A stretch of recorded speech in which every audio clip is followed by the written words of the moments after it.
Shut up. Greetings.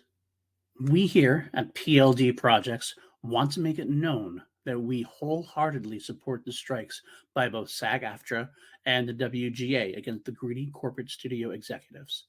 It is a fight for basic human decency. Our reviews, discussions, and critiques are in no way supporting the studios, merely dissecting the art and how these wonderful actors and writers continue to influence us on a daily basis. We thank you.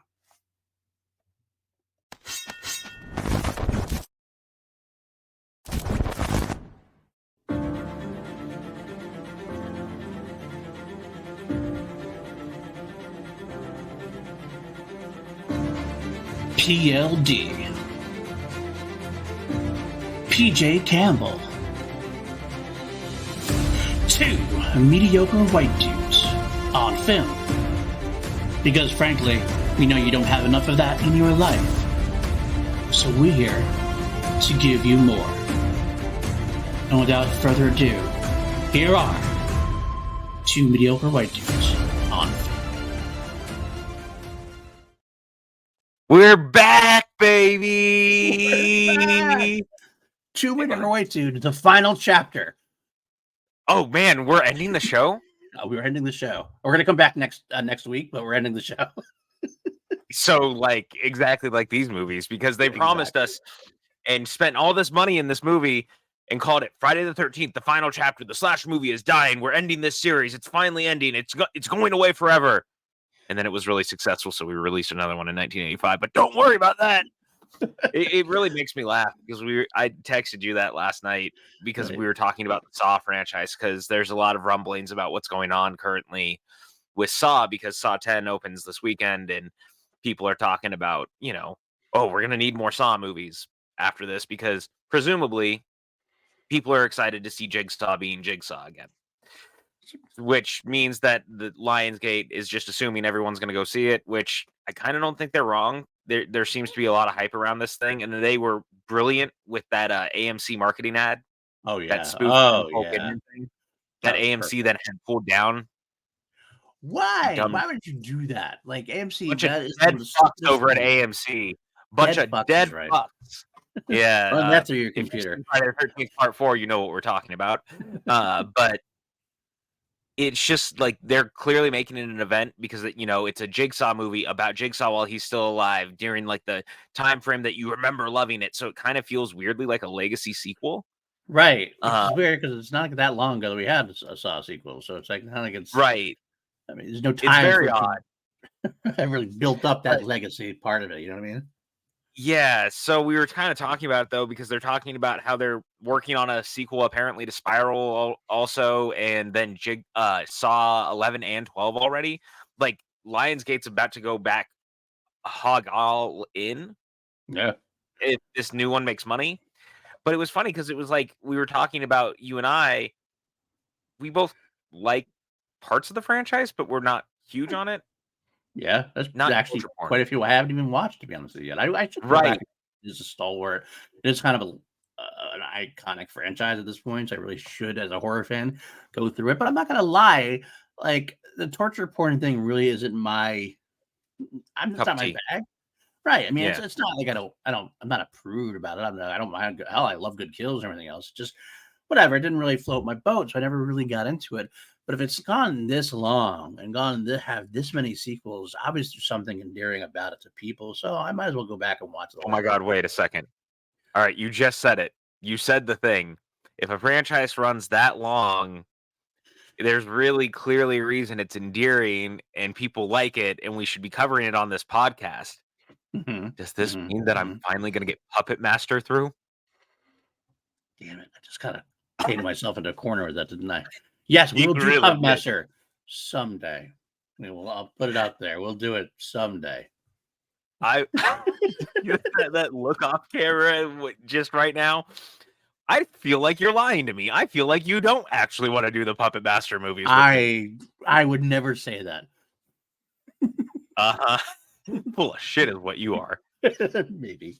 Full of shit. You're a dead fuck. So we were talking about the Saw stuff, and it was funny because you were like, yeah, I really haven't seen quite a few of them, and you had seen even less of them in theaters. And I was like, the funny thing is I can only point to seeing specifically 2 of them in theaters, Saw 3 and Saw 7.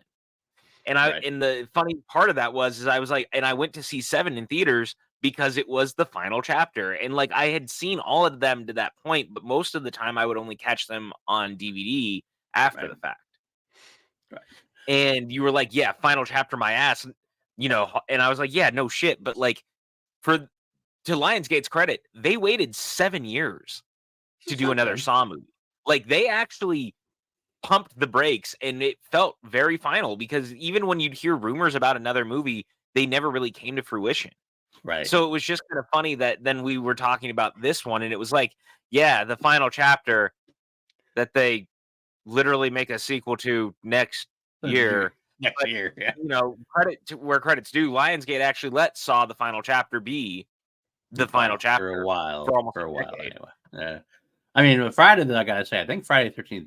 I could be wrong, just off the top of my head now, without like looking into it. Might be the only franchise I know that has 2 final chapters in the franchise. But you also I have, think you're 100% right. This thing goes to hell, the final Friday, which wasn't the final. And we're Friday. about to kind of get a final Friday again, with the Never Hike Alone 2 on top of it, because they're really billing that as like the Tommy Jarvis finale, which is funny because here we are talking about part 4. So the fact that we're getting this like, the OG version of that again is kind of fun. Also, noticed, by the way, I got to throw in there the Wampa, these guys behind Never Hike Alone. They actually released a Nightmare on Elm Street one as well. The sequel to the final Freddy, the New Nightmare. Right, it's just cool to me, and like I think that's something we'll probably cover during our Nightmare Watch. But I got to believe our Nightmare Watch series got to be our next Halloween project, like next. I think you're 100% right. I actually didn't tell you I get to see 3 on 35 millimeter on Saturday night. Oh, you son of a bitch! Yeah, it's part of the. It's part of the Jesus, I'm having a morning. This is my second cup of coffee just to wake up to be here today. It's been a very long weekend. Many of you probably follow me on social media. I don't really want to get into the rest of it on here, but I'm here. I'm alive. We're good. Let's cook. Let's go. But we're doing the Screamerama at the Loft, and they're doing that on 35 millimeter, and Creep Show on 35 millimeter, and Final Destination on 35 millimeter. We're getting Mandy. Like they're doing all sorts of stuff. That sounds like a blast, my friend. I'm happy for you. I know. It's kind of funny. Nightmare on Elm Street Part 3, which we'll obviously get into when we get into the full series. To me, it's kind of like got the Indiana Jones vibe. It's like the original film, Raiders, and like a Nightmare are probably the best made films of the series. Yeah. Yet so many people will tell you like Last Crusade and Nightmare on Elm Street 3 Dream Warriors might be their favorite fun one of the saga. So that's kind of weird. Never think you put Indiana Jones and Freddy Krueger in the same dialogue. But here we are. It's also I find that with Star Wars though too, right? Mm-hmm. Like look at Return of the Jedi. Yeah, I still contend that Return of the Jedi and even Revenge of the Sith, if you look at it, those are the 2 times that Lucas is having much more fun and just pouring all this money into the movies to be Star Wars how he envisions it, which is like swashbuckling and like daring and adventurous, and like they're trilogy wrap-ups, but they're big and bolsterous, and like they're Star Wars. They're the things that I envision Star Wars is in George's head when he's not having to actually tell the story portions of it. Absolutely. One more thing. I know I'm going to kind of go off base here, but we talked about Nightmare, right? We talked about Friday the 13th. We talked about Saw coming out with sequels. One other piece of news we should talk about on here is the fact that they are Michael Myers. My boy. Halloween did not end. Making it back, sir. Halloween did not end. Excited. Speaking of final chapters again, which we knew better. But Halloween ends, and then a year later, they're like, "And we're selling the rights. We're shopping the rights, so somebody's going to buy them." I mean, we knew this was going to happen. Everyone knew this was going to happen. We talked about it during our podcast for Halloween Ends. We were like, so clearly we're getting more movies. Right. It's just Halloween ends that trilogy, the David Gordon trilogy. So I guess you can still call it ends with an idea that like it was just ending that part of the saga, so to speak. Right. Now it's such a wide open. This is the really exciting part of it. Like once you get there, you're kind of okay, cool, let's see what happens. But like right now, you're in speculation. What's going to happen? Obviously, we had the pitch as part of the franchise. Part of those sales rights was Malek Akkad had said something about wanting to develop a series, like a TV series, streaming series, A set in 6-part the world miniseries. of Yeah. Halloween 3. Wow, I love that. That's what I want. I never thought I'd see that come to light. I mean, when Michael Myers is our boy and everything else, but I've got a feeling that most people like they kind of it's had this weird thing. Like at first when it came out, it was definitely not despised, but it was marketed No, wrong. but it was the Like, redheaded stepchild. right? It's like where the fuck is Michael Myers? This is Halloween. And over the course of the years, like it's really grown in estimation. I love that movie now. It's a silly movie, but it's fun. It's super silly. It's so fun. We gushed about it when we watched it. If you go back and listen to the episode on the audio links, because I was actually looking, I realized our Halloween episodes are not on YouTube because I was trying to send it to someone because someone replied to me yesterday. There was like a viral thread going around about rank the Halloween movies. I know. And so we both did it because we had already ranked them last year off of our podcast. Right. And someone replied to my tweet and was like, that ranking for Halloween 5 is insane. Like, I want to talk your ear off about it. And I was trying to find the link. So I finally went to Spotify and just grabbed the audio link. But I was like, yeah, I'm glad you like it. But this movie actually actively makes me angry. And here's me talking for almost 2 hours about why this movie doesn't work for me at all. Especially because it followed up in Halloween 4, which was very successful. That's what made it worse, I think. It was like it had this great setup, and then it's like whiff. I forgot about it. It's funny. We started out as an audio-only podcast, and we didn't put anything on YouTube. I just put it all on audio. I should go back maybe and just like slap a screen on there and put some on YouTube, so it's all in one place. I guess potentially. You probably should. Yeah, just as a thing, like not to hash this out and while we're podcasting live, but here's just the thing I was thinking about because I went to YouTube looking for it, and I was like, did we not put them on there? Oh, I guess we didn't because that was while we were still only doing audio. Yeah, only doing audio back then. Just made me laugh. I'd have to see how many we did. But yeah, right. Because it looks like we haven't done nearly as much. If you look at the YouTube, even though we've done a lot, and then you're like, oh wait, there's a lot of back catalog on this too. Right, exactly. But I'll do that. Playlist. I was quite thrilled with the news. I was a little surprised, though, that the Miramax Blumhouse deal already kind of just went up in smoke. I'm a little not surprised. They're clearly wanting like a fresh take and to do different things, but I kind of thought that they would just make their home at Blumhouse because Blumhouse seems to kind of operate on what I assume a Halloween movie should operate as, with like lower budgets, but like creatively driven by the filmmaker involved and stuff like that. But I wonder also if they don't want to be tied to Halloween, which is weird because they just added Michael to their Blumhouse opening logo thing. Right. I did read a couple articles. I tried to like surf the net web, and one of them was saying that Blumhouse still is in talks or still is in they still could reacquire it kind of thing. Right, because it's like a bidding war type thing. Right. So like I think Blumhouse still is involved, but Miramax has it right. I think it's kind of a contract. They leased out the rights to Blumhouse kind of thing. Now they're gonna see if they can get something better. And it sounds like Paramount is currently the front runner, which is very funny. Yeah. Because you know why? Why it's funny to me. Yeah, because we're currently doing a franchise right now that eventually gets bought by Paramount and kind of then gets squandered by Paramount because eventually they end up like they had these movies and they squander it to New Line. Right, exactly. I mean, some of the best work was done during Paramount. It's kind of like Coming Home. Obviously, that's also a very new regime at this point too. Maybe they have a better idea. In a way, it'd be kind of cool to have it come home to Paramount. They seem to be aggressive about it. That's what I've heard too. They've been pretty aggressive. Well, because they got back involved with 2009.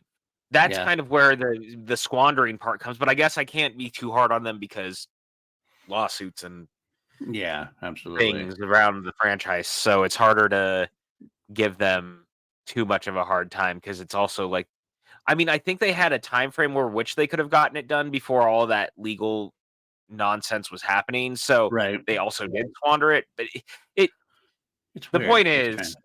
it's just kind of funny that they're chasing Halloween now because clearly they lost out again on Friday and didn't Right. really know what to do, so they went running to the next slasher because Paramount also could use the hits because really their most successful franchise right now, ironically enough, I feel like is A Quiet Place. Yeah, well, that's the thing. Honestly, Paramount has been getting involved in the horror scene more recently on a lower key level. Like we always hear about Blumhouse and stuff, but they've been dipping their toes in there. I believe they're the ones behind Smile. I believe was them, correct? A couple Well, other and ones they that have had also some did low key hits in Quiet Place, like you mentioned, Paranormal Activity Paranormal Activity. So because they acquired that. And yeah, they've kind of had their toes in a bunch of small like franchise possibilities. So I mean, like this is kind of like getting Michael would be like the crown jewel of their burgeoning efforts recently. And quite frankly, I think people, I don't know why people forget this. They seem to forget this though, but it comes in waves. Horror is always going to be profitable. Like no matter what yes. if you take swings at things, that's the biggest thing I've ever noticed about all these movies we're watching. You throw a smaller budget at it, $20 to $30 million, some cases less than that, 10 to 20 million dollars, you're going to Yeah, get I a mean, profit. I was gonna say, I think even wasn't it the 2018's Halloween, like the initial first film in the David Gordon Green trilogy, was made on like $12 million or something. Like, still 10 expensive. million. 10 million. 10 That million. was the That budget. okay? Yeah, I was gonna say they ballooned more on ends, especially because it was a COVID shoot, and Right. that's boy bone to pick with the internet real quick in having this conversation. Everyone bitching about Indy and Mission Impossible and all like Fast, all these movies this year, these big blockbusters, and they're like, how are people spending $300 million on these movies? They were all COVID shoots. And Yeah. they were the early COVID shoots. So there's a Mhm. lot of excess money being put into making these movies safely through the with like COVID protocols and things like that. So yes, they were already more expensive than normal because blockbusters and of course Fast X has the entire like being shut down because it lost its director and all of that stuff on top of it. But they were Mhm. also COVID shoots and that stuff got real expensive real quick. Right. And I mean, because I think Halloween Ends is almost a $30 million movie when everything is said and done. $33 million budget. But yet the funny thing is, even though it flopped, people were talking shit about it, yada, yada, it still made $105 million. Yep. So give a horror movie like that. That's what they do. That's just what, look at the Nun 2. It's a piece of crap. It's still making like $80 million. Like even more than Dude. that at this point. Like I don't understand it. But like that's what horror does. And people seem to forget that. That's why a lot of Yeah. studios, if they're smart, you should build in on it, get those horror vibes going, cash in on those. It's Because you're not going to get $1 billion film out of it, but you're going to get a profitable film. it's funny because Disney is clearly never really dived into that because Right. anytime they did it was always under like Miramax, obviously, when they Right. had them, or Dimension, or Right. Hollywood Pictures. Right. Disney's never really gone in on horror Right. on their own, but they really probably should find a way to do it. Like they dabble with like horror comedy, but they would be smart too because again, you can make a lot of money doing it. And they also now have Fox, which Right. means you have Alien and Predator, and that's why Prey was so, Yeah. well received and so popular. And now Alien's going to theaters because of it. The Nun 2, $38 million budget, $205 million box office right now. And it's been 205 million. 3 Maybe weeks. maybe 3. Still, either way, I mean that's like No, that's that's your huge. But the point cash to is, assist. I mean, So horror movies are just profitable if they're yeah. Blumhouse has made an entire model off of this. Yeah. That's why Blumhouse is I have argued it on here before, and I will say it again. Blumhouse is arguably the most successful Hollywood studio right now because to me, they know exactly what they're doing in giving Mhm. filmmakers smaller budgets, but always Mhm. turning profit type things. And they're also getting in on really interesting filmmakers because you're Mhm. getting the Jordan Peels of the world and the David Gordon Greens. And there's a reason that so many people flock to it. And even if the movies aren't great, they're still allowing the filmmakers to do the thing that they want to do. Yeah. And that I respect that. Like look at Freaky, look at Happy Death Day, all of these they're doing inventive things too, but on like lower budgets and it's kind of fun. I think they're doing smart things too, because they're doing exactly what you said. They're getting some like auteur filmmakers. You do have the Jordan Peels, you do have the new David Gordon Greens. You're having these fun Christopher Landon type things. At the same time, you're also mining franchises for legacy sequels. You had, I mean, Insidious has been coming out through Insidious. The Last Key came out for them and things like that. They did the whole Halloween trilogy. They got the Exorcist trilogy coming up. And you and I both, like me and you, and we've talked about it. Like we're kind of like the trailers are fine. Yeah. Music playing, by the way. What's up? Oh, it did the thing. It did the thing. It did the thing. Sorry, guys, if we get stricken for this on YouTube because Jack Johnson was playing. That's because my audio turned off and back on again. That's like, what's a nice little soundtrack, but okay. But yeah, we've all mentioned how like the trailers for Exorcist hasn't like wowed us. In fact, this Exorcist saga in general is basically one good movie and one pretty okay movie. Pretty good. No. I would say one great movie, one very good movie. One is awesome, and 3 is good. Good to great. That's fine. We can argue, you can quibble about that. But either way, the rest of it pretty much. Exorcist. I'll say this: The Exorcist 3 is the Halloween 3 of the Exorcist franchise. That's fair. It's definitely watchable. I did really enjoy it, especially when you compare it to the rest of the shit that came out. Oh my god, dude! Exorcist 2 is one of those movies, man, that just is painful to watch. Laughably bad. I think, honestly speaking, I don't think I could ever have us do the Exorcist franchise on here, unless like the new trilogy like kicks all sorts of ass. I don't think I'd want to do it on here because it'd be shit on the majority of the movies, and we like being positive, so I don't think I can have it's so funny because, like, you know, I joke about the Puppet Master thing, but there is a part of me that also is always like, I mean, you and I might enjoy them, but I also just feel bad if we put everyone through that, because it's like, I feel like so many of our listeners would be like, why are you doing this? And it's like, they're really bad, but I kind of love them. So I would still gush about them. I would not feel that way about the Exorcist movies. No, that's the problem. Yeah, and that is the big problem. No one would have fun. At least if we're having fun, at least Puppet Master has a chance, because at least we'd have fun. Absolutely. Same with the Basket Case kind of thing. I think we'd have a blast doing Basket Case. I don't know if the audience would be out there for the whole run of Basket Case movies, but I mean, there's not many either. That's comparison. That's what Puppet Master is harder because there's how many of them are there? Like 13 of them at this point. Yeah, there's like 13 of them. That just gets to be somewhere down the line. It's a little too much.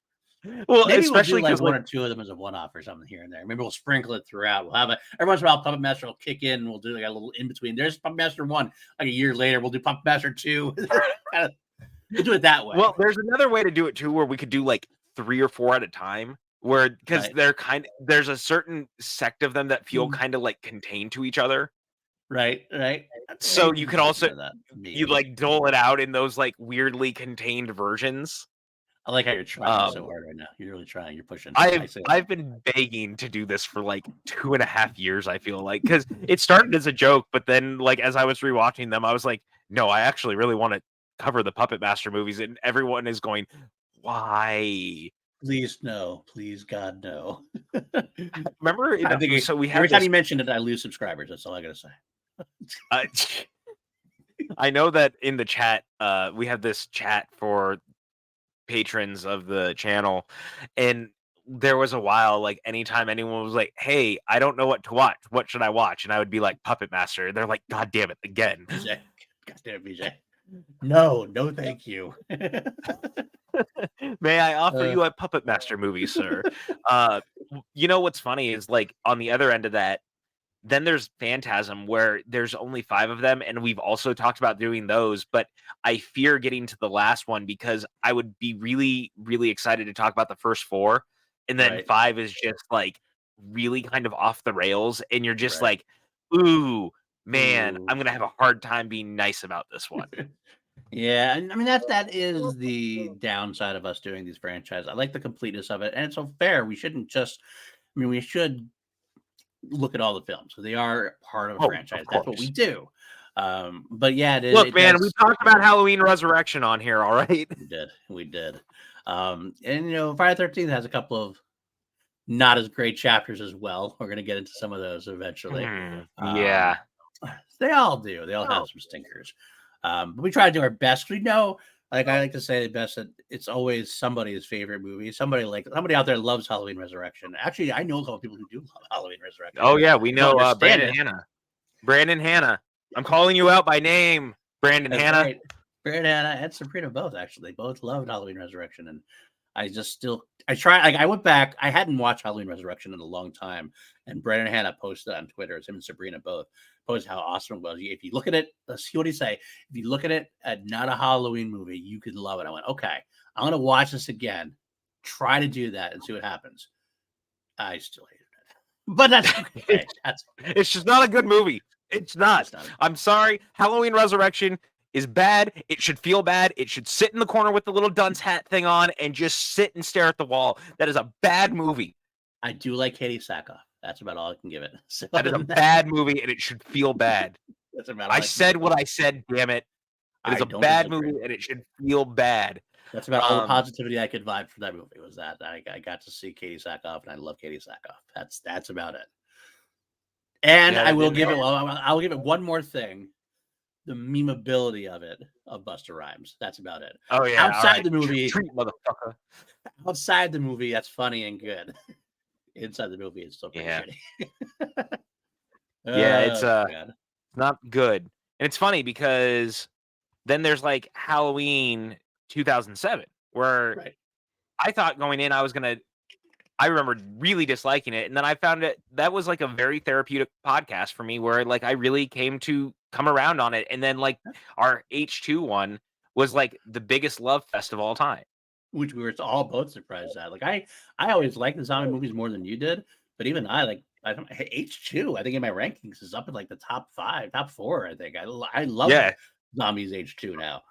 We might be to the few. I always see the vitriol spread on all of those movies. In fact, most people think that Halloween 2 is worse than the Halloween 2007 version. I'm like, well, what are you smoking? What are you missing here? But because that's 100% where I'm at every single time. Which, by the way, I got to see Rob Zombie on Sunday night down here in Phoenix. Oh, okay. My guy. It was a Freaks on Parade. It was the last night. It's this tour that he was doing with Alice Cooper. Oh, right. I saw Alice Cooper and Rob Zombie. That's a good show. That's my God.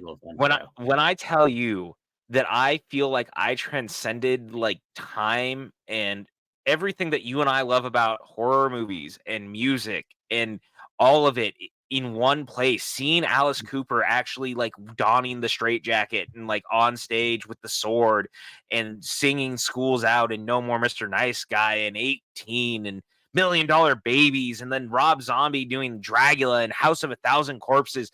And these two guys, man, like they still put on a show. Alice Cooper is 75. Yeah. There was almost 15,000 people in 15,000 people in this arena that we were at. Yep. When I tell you that those guys command that crowd still, but specifically Alice Cooper at 75, that's impressive. Commanding 15,000 people like that. My God. He's a legend. He's a legend for a reason, man. He just knows what he's doing. He's smart as hell. He's clever. He's just entertaining, man. He's just entertaining. So they are. And I mean, of course, like Alice, we're going to talk about him in a couple of movies because he does the theme song for one of the Friday movies. It's just kind of fun that I finally got to see him live because, I mean, he's 75. Like I said, I don't know how much longer we're going to have with such a legend. Man. So I needed to go. And plus I wanted to see Rob Zombie. And the coolest thing with Zombies was that they had all these screens and it was kind of like a celebration of Hellbilly Deluxe because it just turned 20. God. Or 25 is that what he said? Probably 25. Yeah. So might even be 30. Yeah. So point being, they're celebrating treating this as the greatest hits thing. Right. But they had all these screens up and they were flashing parts of all the old music videos that he had made for the songs. And it'd been like a long time since I'd seen a lot of the music videos, but dude, those memories came rushing back of like watching them on MTV and stuff, where you're seeing all these crazy music videos he had directed because Rob Zombie. But then to see him see those on screen while he's on stage and they've got all these puppets wandering around and all these pyrotechnic. Like, honestly, man, I would say between him and Alice, because Alice got decapitated on stage. Like, he's still doing that stuff.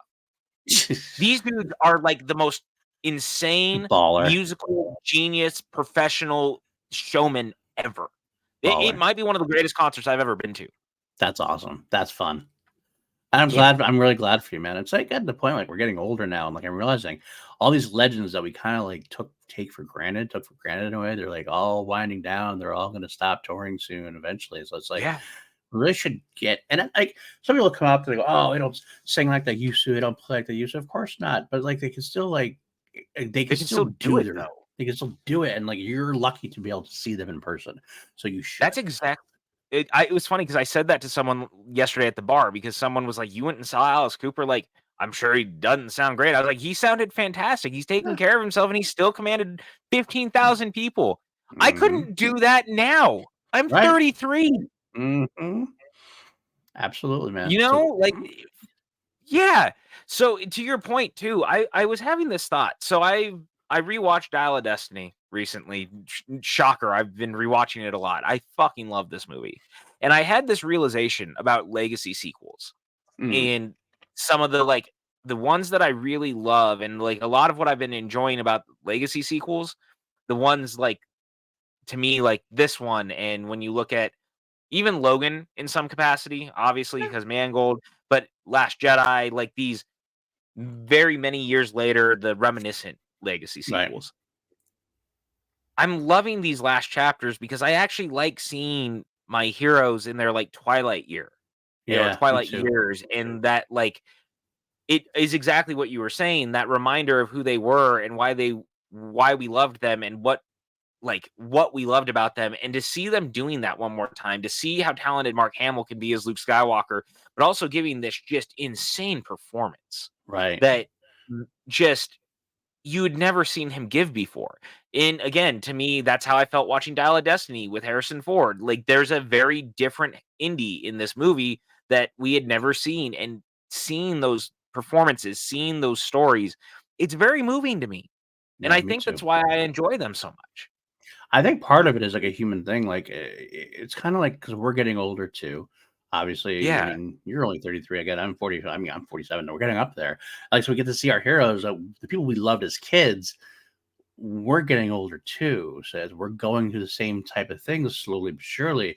So seeing our heroes, it's like our heroes helped us when we were kids. Our heroes kind of help us through these time frames now. We kind of like just live through them vicariously, and like it's just cathartic in a way. You get to see like they can do it, we can do it. It's that kind of like they're still our heroes. So they're still the ones we aspire to be, even as they face certain end game scenarios, so to speak. I think you're right. And that honestly, like, so I rewatched Clerks 2 yesterday, and I'm going to be rewatching Clerks 3 probably today. So you want to cry? That's what you're telling me. But those are two legacy sequels, similarly, that I think really deal with exactly what you and I are talking about. And the reason I like those so much, people have this weird aversion to like aging in life, and I'm not sure I understand it. Like, I know people want to be young forever, and they want their heroes to be, but they can't be. And I love that the Clerks movies specifically, and again, Dial of Destiny and some of these. And I'm really putting Clerks 3 in the same boat of all these because I think it very, very in a real way deals with that aversion to aging and then having to process that and processing 100%.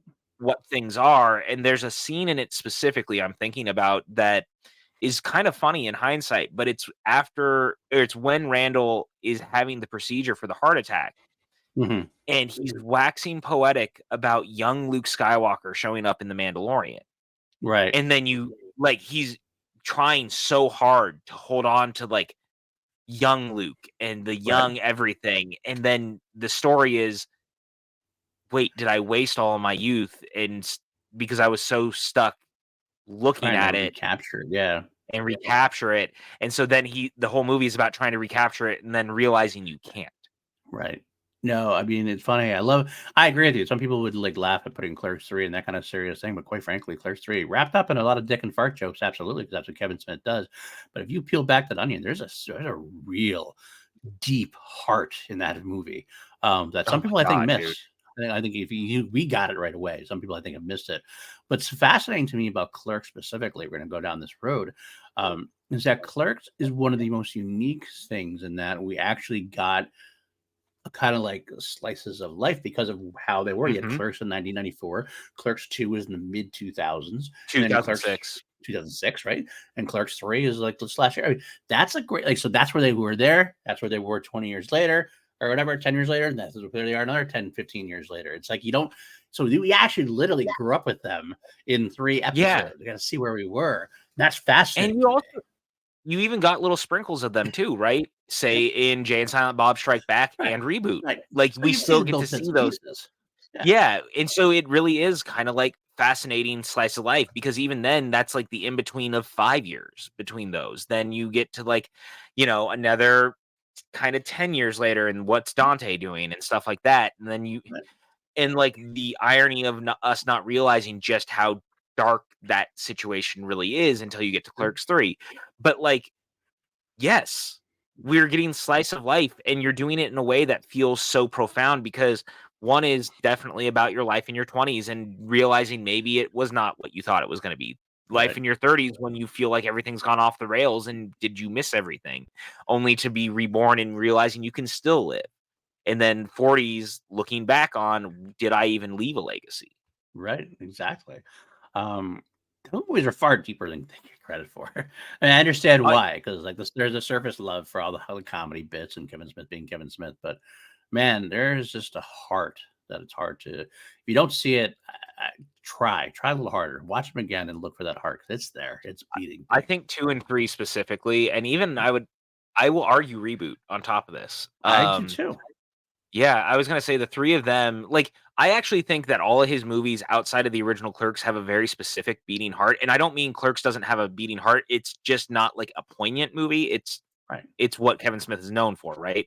right. But it's got its own indie beating heart, Kevin Smith finding his footing, but, like, from Mallrats on, every one of those movies has a very specific, like, heart underneath it about Hmm. relationships and things like that, and I think that people don't really realize it because again, they're wrapped up in the comedy bits, but even when you go back to Mallrats, everything that we will eventually see out of Clerks 2, Reboot, and Clerks 3 are all very evident in how he writes and what he's looking for and what he's doing.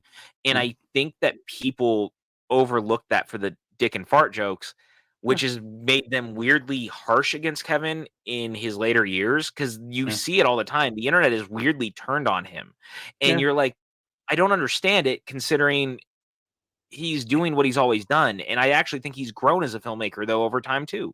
I agree. I fully agree.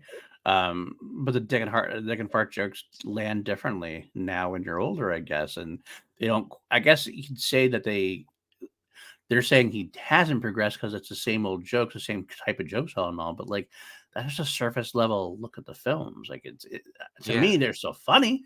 But even more importantly, like more than the funny is the character work he does with those people, with people who like legitimately.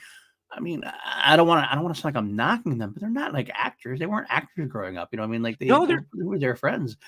But hell, Brian O'Halloran puts a fucking class performance on in Clerks 3. him and Master Jeff class Anderson performance. both in both them. Anderson does well. Yeah.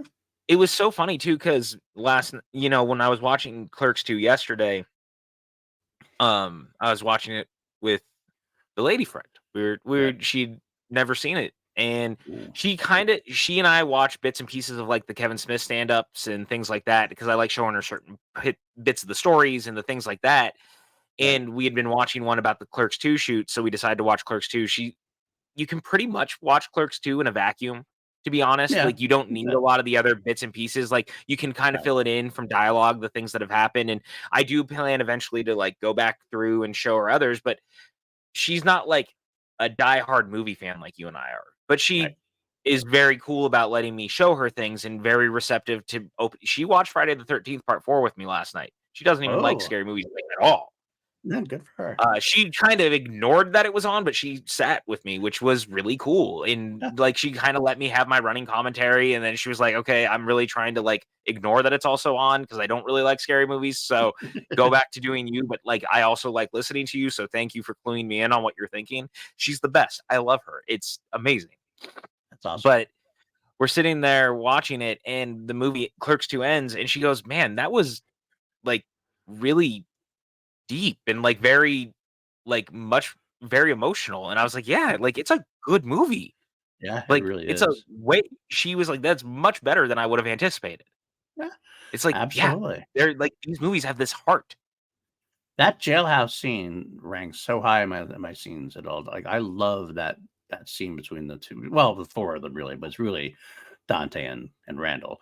It's a powerfully written. The It's one jail of scene. the jail scene, right? And they're kind of Yeah. having that moment where Randall breaks down and everything else. And it's like, holy, like, it's at the heart of the character that we've known for these 10 plus years at this point. And then he breaks down. And you're like, damn, man, we thought we knew it all, but we didn't. He's finding ways to reinvent them and to like show us the inner layers that are in that character. And Yeah. Clerks 3 is the same way. Silent Reboot is the same way. And I love Kevin's awesome at bringing like the meta part of it, like the whole getting Ben Affleck back in the universe and writing that scene like last minute, giving him his scene in Jay and Silent Bob Reboot, which happens to be quite frankly probably the best scene in the movie.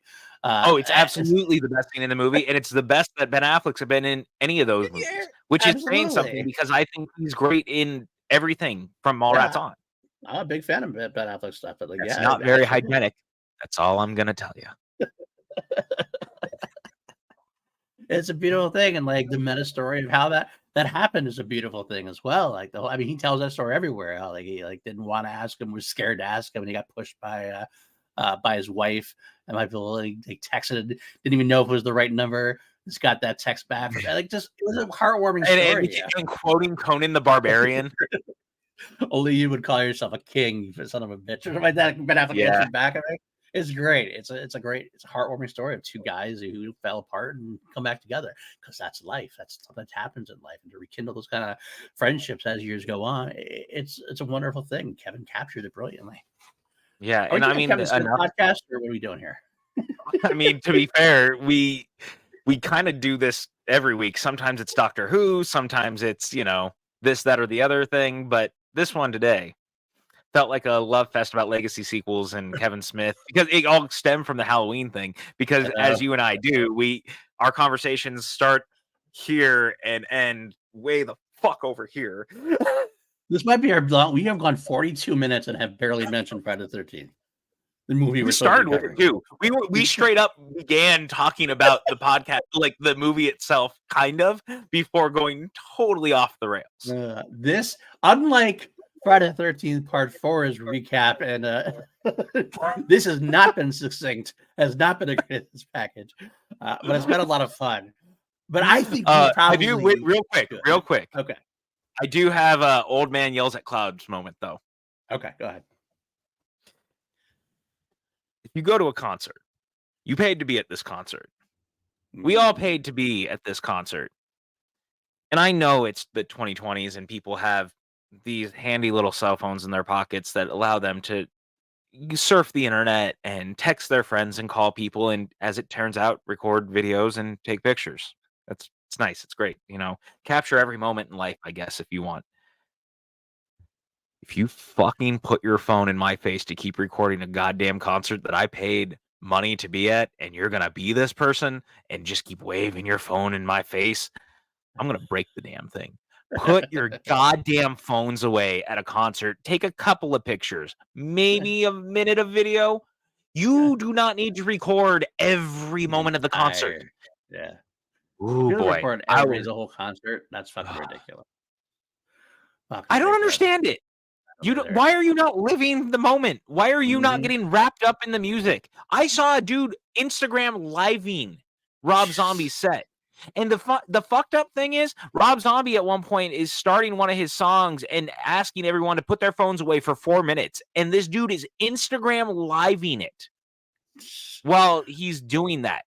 And like the disrespect to just be on your phone when the artist is like, hey, for like 4 minutes, can you just listen to the song and put your phones away? Right. And they can't. They can't do it. And they can't. do it. They can't do it. People are so terminally online and on their phones these days. And it's funny because it was like not that long ago that you and I were going to concerts and you might have had a cell phone to like call and text with, but you weren't taking pictures or video because you couldn't. Right. And it's just gotten security's gotten lax and things that people got lax about it and everything else. It sucks, man. It's super fucking frustrating. And I know that this is old man yells at clouds because I know there's all these young people who they want to share this stuff with Instagram and the world and all these things, but like they're recording these, and eventually there's going to be a recording of this tour that will be put out, and you can relive it anytime you want. And if you don't want to buy it, I'm sure that there's other ways on the high seas of the internet to find whatever video file that you would like to watch. Probably. So put on that pirate hat from the early 2000s that you probably still had because you were a Pirates of the Caribbean fan. We all have one. It's in your closet somewhere. We all pretended to be pirates from like 2003 on. We were all Jack Sparrow, or wanted to be Jack Sparrow. We were all Jack Sparrow. So put on the pirate hat and find whatever it is that you're looking for on the high seas of the internet. Savvy. And put your fucking phone away at a concert, god damn it. All right. Are you better? Do you feel better after getting that off your chest? I feel cleansed. This room is clean. Now. Savvy. Okay. All right. So I think we're going to get in the way back machine because Paul's mad at me for pushing this to 45 minutes at this point. Mad? No, but just try to hold on to any semblance of order. That's all. What order? Anyone who's here knows at this point there is zero order to this podcast. We have people who call it PLD projects. We have people who call it PJ projects. We have people who call us two mediocre white dudes in a box. I don't know what you want. So there's no order here. It's chaos. It's all chaos. Are we done? Anyway. Are you ready? Yeah, we're done. Yeah, so the way back machine takes us dialing back to 1984. 1984. April of 1984. Weirdly enough, it was supposed to be 1983. Something happened. They couldn't do it. It got pushed back. And Paramount Pictures has decided that's it. We're done with Jason. We did the thing. Jason has to move on. So we're making the final chapter. We're going to put a lot of money into it. And we're going to make a movie that is going to be the culmination of all the things you love about all these movies. And Jason's finally dead. It's over. It's the final chapter. He's never coming back. We're going to get a guy named Joseph Zito to direct this movie. We're going to give him $2.2 million, and they're going to go do whatever they want to do in very cold Los Angeles and Santa Barbara waters during the winter. And we're going to make a movie. Yep. And it's going to be the last one. And then it made $33 million at the box office. It was critically panned, but the fans loved it. So they decided, fuck it, let's make another. A new beginning. That's a next new beginning. episode. But regardless, here we are. It's time. We're talking about one of the most beloved films in this franchise. It is one of the most seen films in the entire franchise. And you could argue that if you know Friday the 13th at all in pop culture, this is probably the Jason that pop culture knows the most. This is the faster, more brutally quick version of the character who uses a lot of weapons, but also very much has like the part 2 version of being very physically intimidating, but the quickness, this Jason would be down with the quickness, if you might say, if you twisted the Disturbed lyrics, down with the quickness. So we're talking a fast, brutal, mean son of a bitch fighting a 10-year-old. Because this movie is Corey Feldman versus Jason. Absolutely is. And that's what, you could say everything you want about the first 3 Final Girls or whatever. This is the first character that really, I think, resonated with the entire, not just the franchise fans, but in general, people, even non-Friday fans kind of remember Tommy Jarvis, or at least remember that Corey Feldman was in this movie against Jason, compared to all the girls who kind of blended together to some people. Not us, but in general. Not us, but yes. But in general, Corey Feldman really, really made his mark. He wasn't the only actor who made his mark. Obviously, we had another actor who get some bigger roles very shortly. Yes, Mr. Crispin Glover himself. Crispin Glover himself. And that's actually, I'll talk right off the bat. I remember that was the big difference they had with his movies. Instead of just kind of like casting anybody or just being quick with their casting, they took their time casting this one, and they wanted to get actors who would actually kind of work together, and it took a long time to cast this one. They casted it properly, and it shows, because even the non-big names, they all work together well. They all seem like they actually had characterization. It might be slight characterizations. This isn't a big drama, Oscar-winning drama where you No, the characters. But you do actually care about these characters a little bit more than you had in the first three. So when they get shish kebabbed by Jason, it actually means something. And that's one of the biggest successes of this movie. You care about the characters enough that when they die, you're like, that sucks. Instead of just going, And also, I'll go this far. Not just with the teenagers, but even with Ted White coming in to play Jason. Ted White was like a very successful actor and stuntman for a long time. But like, this is a dude who had worked for like John Wayne and like really big Hollywood legend types. And he was an actor's actor in a lot of ways. And so to get someone like that to be in this movie playing Jason, you're now portraying the character with some real ideas. And you see that in that performance as well. And like, I love every time we watch one of these, I go back and I watch the portion of Crystal Lake Memories that runs along it to talk about the movie itself, and hearing everyone talking about it all those years later. And when you listen to Ted White talk about it, number one, he and Joseph Zito clearly did not get along. He's been a lot more cordial about it in the video, I feel like, than he really feels. But the dude really thought about how to play Jason, and that's the thing that comes across when you listen to him talk. And then, like, even watching the performance, this is a dude who really thought about Jason, and especially because it was the final chapter, he wanted it to kind of feel like a culmination of all the versions of the character to this point, but also put his own specific spin on it. So it's funny because I really like Jason from part 2. You like Jason from part 3. This is the marriage between the two. So oddly, it should probably be our favorite because it's the thing that we both like in both capacities put together and then added down with the quickness. So there we are. Keep saying that. It's going to make it work. It's going to stick for sure. I'm going to make it stick. I'm taking it back. You're taking it back. Not sure you can, but okay. Probably better than Jay does. Now who's racist?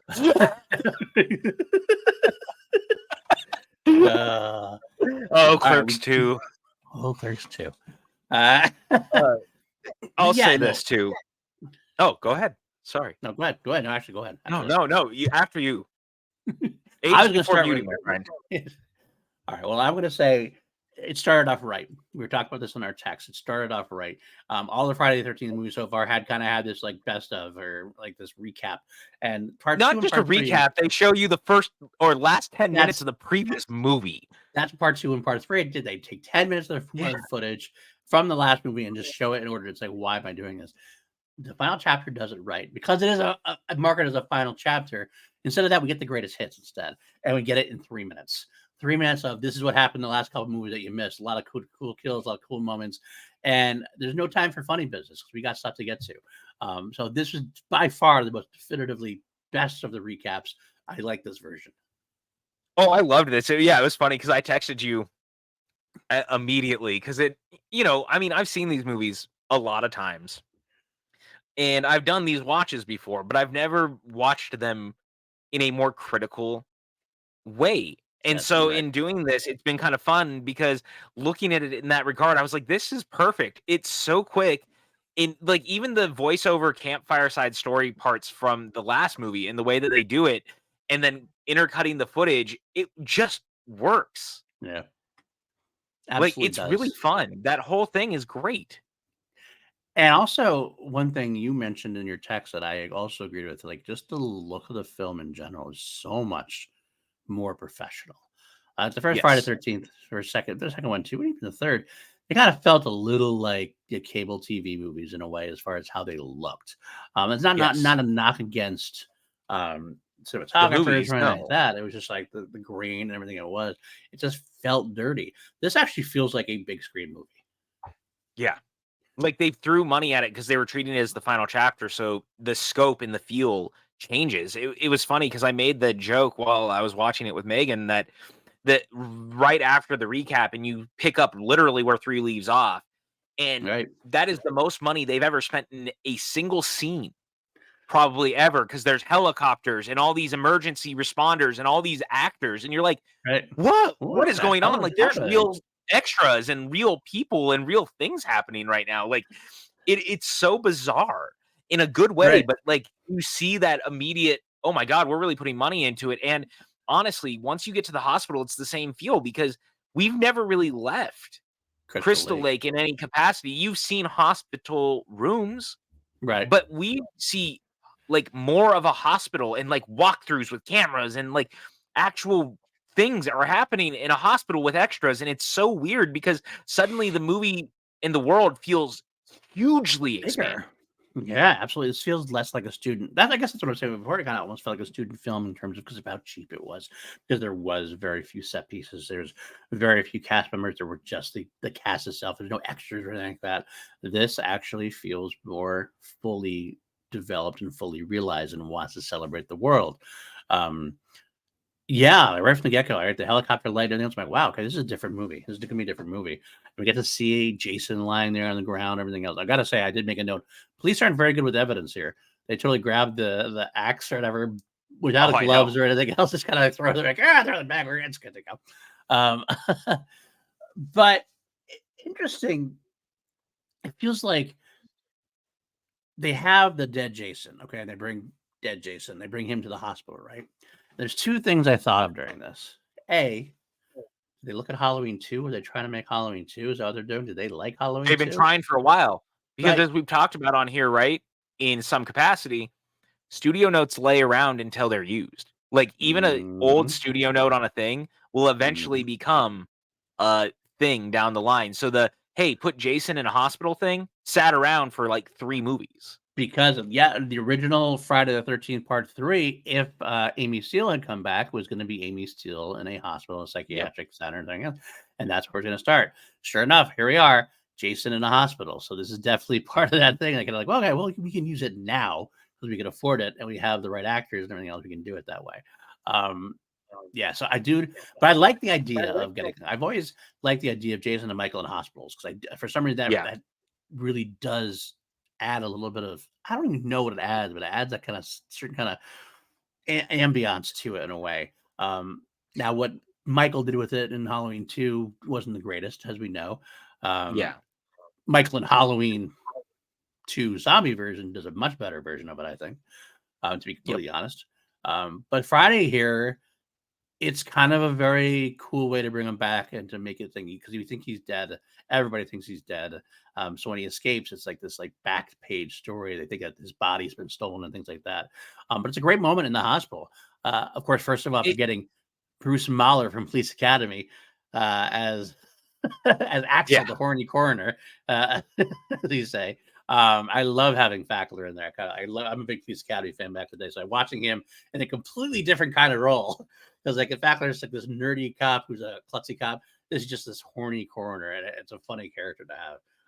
Can we talk about the fact that in 1984, Paramount Pictures has 2 movies that do incredibly well at the box office featuring characters named Axel? Because 1984 is the year that Beverly Hills Cop comes out also. That's right. That's right.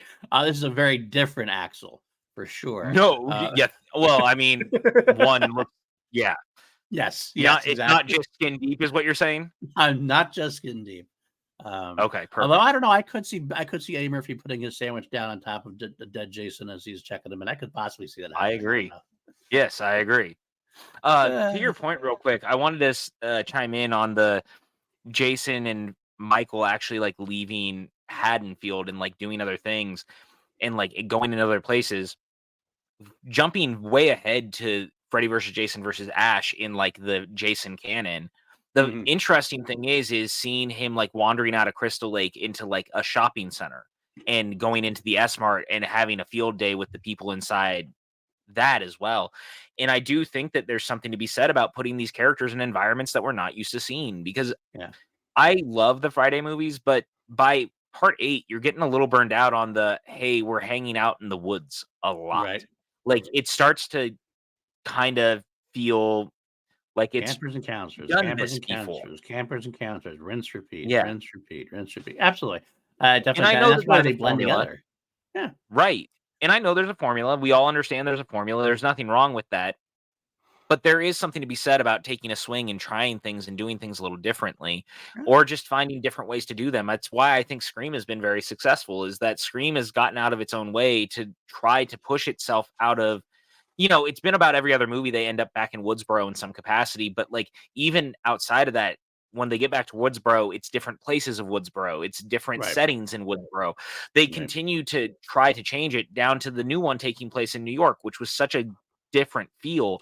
And that Yeah. was what made that movie so exciting to me. Yeah. In the same way that I wish 3 felt more exciting being Los Angeles, because I don't think it fully utilizes that at all. No, at all.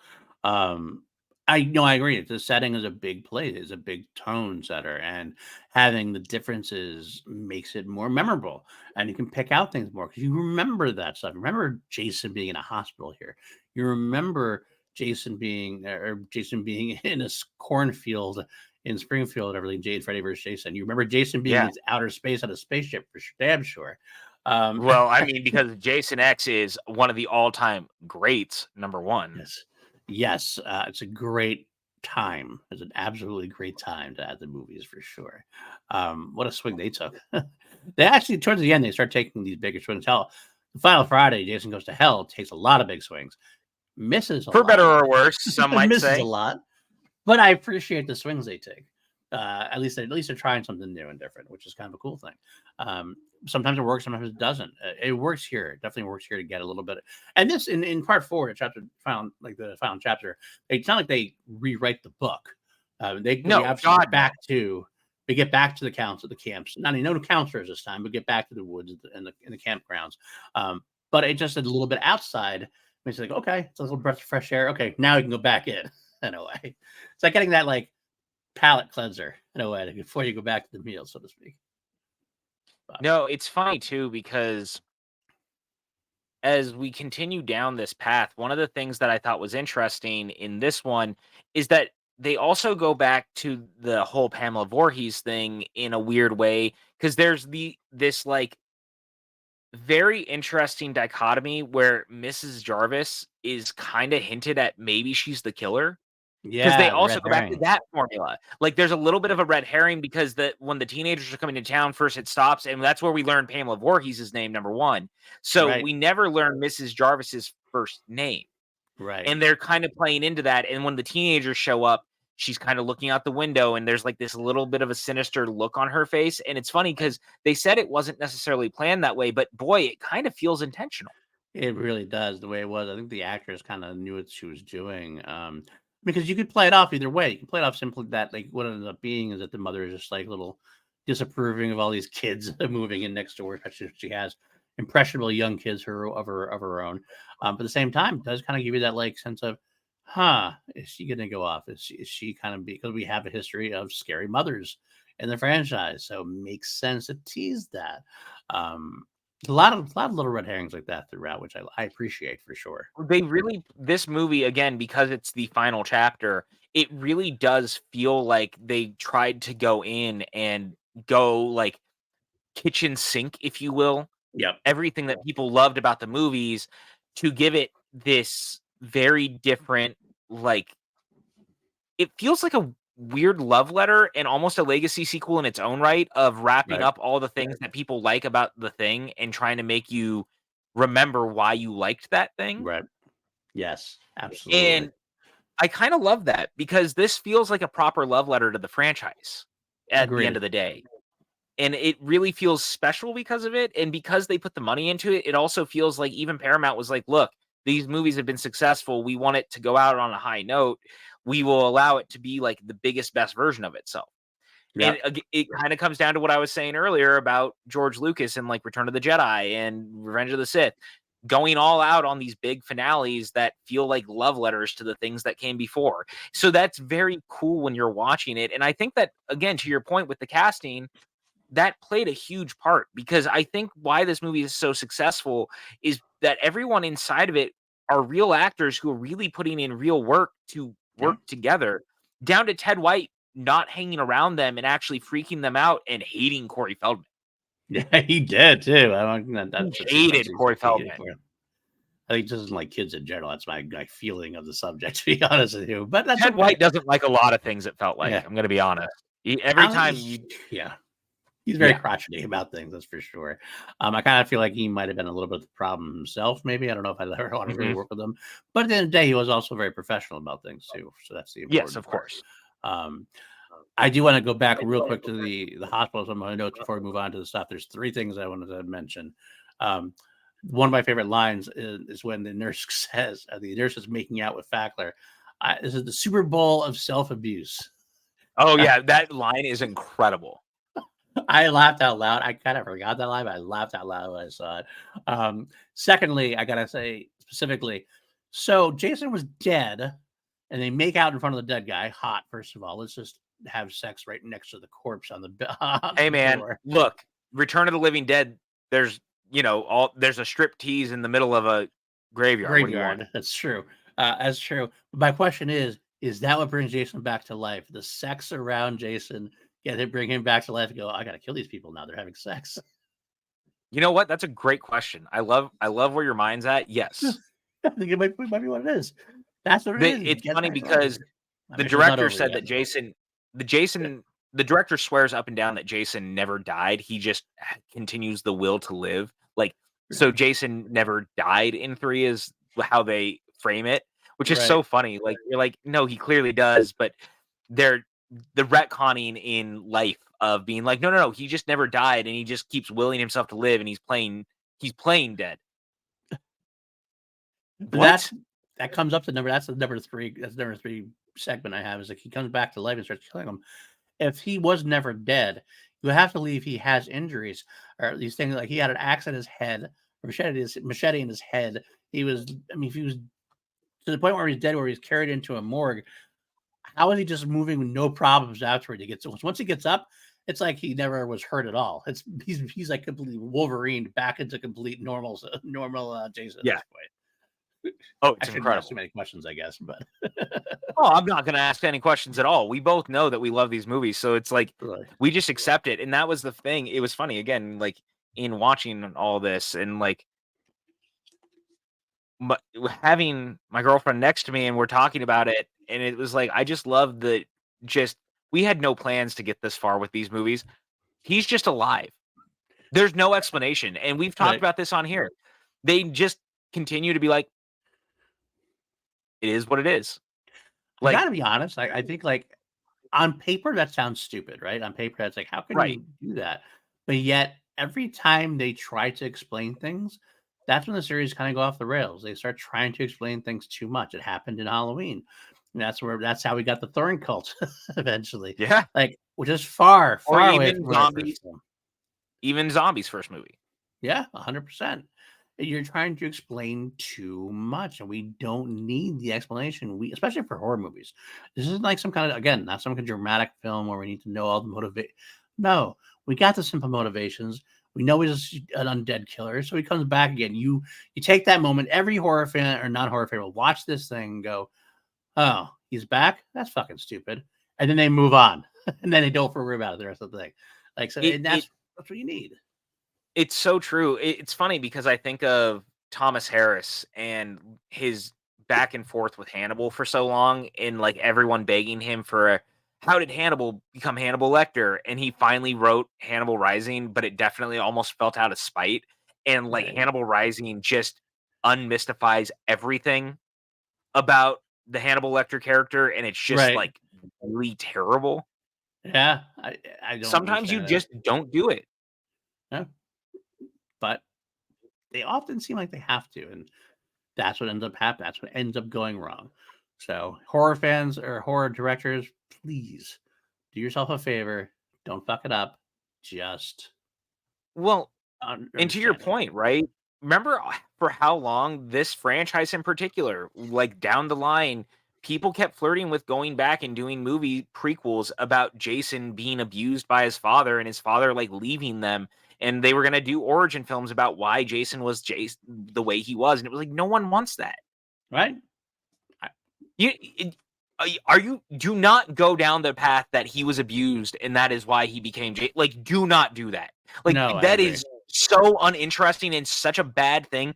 That gives me really bad Fan Four Stick vibes, where Ben Grimm's "It's Clobbering Time" came from the fact that his brother used to abuse him. Yeah. And that was the thing he would say to him before he started hitting him. And you're like, I'm sorry, what the fuck? Right? And then he makes it his catchphrase. Are you joking me? No, this is not what we're doing. Like, holy shit. What were you guys thinking? And even more subtly, one of the things about Nightmare on Elm Street, for example, we'll talk about this when we get to that franchise. Nightmare on Elm Street 2010 made a big mistake in that they pretty much confirmed that Freddy was a pedophile. And it's like, it's not like they didn't dance around that in the original parts and the original Robert Englund series. They never really outright talked about it. Because once you outright talk about it, it just becomes too much and you can't ever, like, Freddy becomes a character you almost kind of root for, like, because he's fun, he's got the quips, and as a horror fan, you like to see the good kills, so you gotta root for the bad guy a little bit. It's hard to root for a pedophile. Yeah. And that's what ruins it and ruins the whole segment of it. It becomes much more of a serious movie. And these movies aren't supposed to be that serious. That's why the original Nightmare part of the saga were more successful in terms of, because they just kind of like, they would dial it back to child killer. Bad enough, but something you can kind of get over in terms of a horror movie, so to speak. Oh no, totally. Well, and it's funny because, you know, I've always also talked about with Evil Dead 2013 for me specifically, and the you never kill the dog thing. Right. And then you have the heroin possessed kill the family dog, and it's like, well, I can't get behind her now. Like, even if she is possessed, I feel gross that she killed the dog, and it always bothers me. You know, a movie did that recently. It makes it tough. Is that not recently, but recently that I watched again recently? It's Drag Me to Hell. Oh yeah, Sam Raimi's movie. Liked it. Yeah, I enjoyed the movie quite a bit, but like she kills the cat. It's like, I can't get behind you anymore at all. I'm kind of done. Sorry. That's always bothered me. It stands out every time I rewatch that too. It's actually part of why I don't go back and watch it nearly as much. And I actually think that's a really good Sam Raimi movie. We don't look back and talk about it nearly enough. I agree.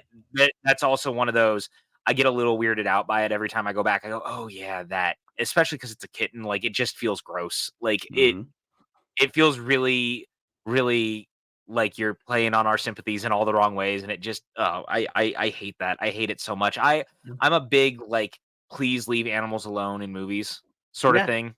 Same. Very frequently. Like, even John Wick, it's funny because, you know, the reason we all like John Wick is that the whole thing stems from they killed the dog. And like, now there's 4 movies where it's Keanu Reeves going across the world killing everyone in his path because they killed the dog. Right. And it's like, there's a much deeper meaning than what I'm putting onto it. But the point is like, I got in a revenge series where it's all because someone hurt a dog, and that makes me happy because dogs and cats deserve the world. And I feel very personally about that. Absolutely. And that's why, like, in Halloween, we talked about this. One of the things that actually makes Michael so scary to me is he kills the German Shepherd, and that's, you should hate him that much more because you're not rooting for him. That's the one franchise that I think they've always been very smart. You're never ultimately rooting for Michael. You're always rooting for the final person. So whenever things like that happen, it just continues to prove that Michael is evil. Right. Absolutely. Yeah. So weird. I know. We're having like the tangentiest version of our podcast today. Right. Absolutely. Which is fine. It's all fine here. It's all fine here. No, at least it all makes sense. It all goes together. 100%. 100% it does. All right. Did you see this in theaters? I feel like you had to have seen this in theaters. I did not. I was too young. I know I'm old. I was only 8 years old when this came out in theaters. So you saw this in theaters? No, No, unfortunately, I did not. The first one I saw in No. theaters, I believe, I want to say was New Blood. It was part 7. That was the first one I got to see in theaters. Oh, okay. All right. It's funny because I don't know. Part of me is like, of course, an 8-year-old didn't get taken to see it, but my parents took me to see The Rock at 6, so I have no That's actual understanding of people's parents. They took me to see Shakespeare in Love in the theaters at 8. fair. Yeah, no, I I never got into those. I, The darkest movie I think I saw in theaters was Temple of Doom at that point. That's probably the darkest I got to see in theaters. I snuck around a lot and saw it on my own on like HBO and Cinemax afterwards, kind of thing. I saw movies like this. I probably watched this not too long after it came out. Snuck down and watched it. But as far as going into the theaters, it wasn't until probably 89, 88, 89 where I really started to take advantage of that kind of stuff. yeah, okay. That's interesting. I was just curious because I would have loved to have been in the room to see this movie with an audience in Yeah, me too. '84. Like, I would have loved to see people's reactions to it. Specifically, Mrs. Jarvis apparently being the coolest mom of all time for Tommy, where she sees that teenagers are about to have sex and she leaves the window blind open for him so he can keep watching when she notices it. What a weird fucking thing to focus on in this Wait, movie and no, like she make a closes. thing. She does close it, I think. Oh, I thought Pretty that sure was a different one because he, no, like, no, she turns back up closes and he it. gets up and looks. I think he can kinda see through it. I think she does close the blind.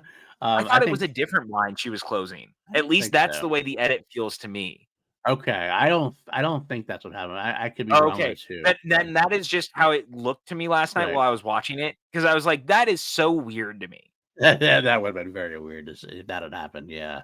I mean, she's a cool mom, don't get me wrong. She's definitely a cool mom. I don't think she was that cool a mom.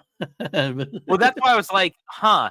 I've se and again, maybe I, like, looked down at the wrong moment or something and I like, the edit felt weird, but that was kinda how it felt to me. okay, that's fair, that's fair. I'll have to see. I have it playing in the background like I usually do. I'll I see when know. it comes up to that. So I'll have to check that out. Speaking of Corey Feldman, I that's where we get to. We get to that point where we get back to the camp. We get introduced to Corey Feldman. I got to tell you right away, Corey Feldman's intro already felt like a better character in 5 minutes than like the previous 3 films had altogether. Like it just felt like I knew this kid. I wanted this kid to be like to make it through already. I was like, I like this kid. I want to see what this kid's doing. Well, that's because that kid is us, and That's that's, what I it think, the is. most brilliant thing, and I think that's actually why Tommy continues to be so Resonate. revered in the canon and, like, looked at as the pinnacle Friday character, and again, this is to you said it earlier, like, this is the character everyone remembers. He's the one Mhm. that continues to come back for the next 3 movies, and, like, as a character, Tommy Jarvis is so beloved because he's us, he's the Right. audience. It Yep. was the first time that it felt like the audience character. We've never really had that character in this franchise to this point. Like, Absolutely. there's a lot of teenagers, but we never had the audience surrogate fan character. Right, exactly. And let's face it, I mean, I'm gonna throw it out there. I think a lot of horror fans tend to be more of the nerdy side of things. I kind of feel Oh, that way yeah. here. That's what it is. So the fact that he's a little nerdy, he's a sci-fi monster mask maker and stuff, and he wants to see the kids having sex and wants to see all the stuff going on. That really does encapsulate the audience of what this film's wanted. The films they came to have fun, they came to watch Jason kill some people, they came to see some tits and ass. Let's be honest with you, that's part of the whole draw of the slasher franchise, and that's Correct. what he does. And that's what Corey Feldman gets to do in this whole movie. It's fun. It's fun though. And Yeah. it's part of what I love about this movie, man. Like, honestly, it really it goes a long way. And then because you pull from him being a kid, it makes you continue to pull for him also later in the later movies when we get to them, because you really feel for Tommy. He's been through some stuff, man. Like, and the reason we feel that way is because the first time we meet him, he's a fucking kid. Yeah, absolutely. Um, it's real whole film, I'll say, is just full. I mentioned it before. I'll say it again, it's full of real people and real characters, and I Yeah. like that's what draws you in to watch it more. The And that's sequence is there even because you not get to like a surface level, but they are real. yeah. Well, that's the best part about it. Like one of the things, yeah, we get to meet the teens coming up next. The teens who are driving up. Then we meet Crispin Glover, who is paired with Lawrence Monis on the back seat, whatever. And in the documentary, they say how they just kind of ad lib their lines and they let them ad lib their lines because they became Yeah. friends on set. And like that chemistry was real, and it shows up on screen. These guys feel like real friends, and I love that. like one of the best lines is Crispin Glover at the end of it all. God, I'm so horny. Yeah. like, Crispin Glover is maybe the most full Crispin Glover very early on in this movie than I think people realize. And it's so funny because when you listen to Crystal Lake Memories, everyone's like, yeah, he was weird. Like he was clearly the outcast of the group in the movie making process too. Like he was just a weird guy. And Corey Feldman's like, yeah, Glover was just being Glover, like just doing whatever. And you're just like, yeah, it tracks, like the dance scene that everyone knows, and I'm shocked that that hasn't become more of a meme. Me too. I want to put it down here. I want to see a dance off between Crispin Glover and Ed Harris from Creepshow. Yeah, there we go. Two greatest dance scenes in the history of at least horror movies, if not anything else. Yeah, that's the dance off to see. Only if David Bowie can oversee it, like in Zoolander. I'm here. I'm down. I'm down for it. It is. It's so weird. It's so talked about. It's one of the most funny, one of the most talked about things about the film. Think about that. Just think about what I'm saying there. In a film full of like awesome kills, awesome dramatic moments, awesome characters, TNA, big, a guy dancing is one of the most memorable parts about the movie.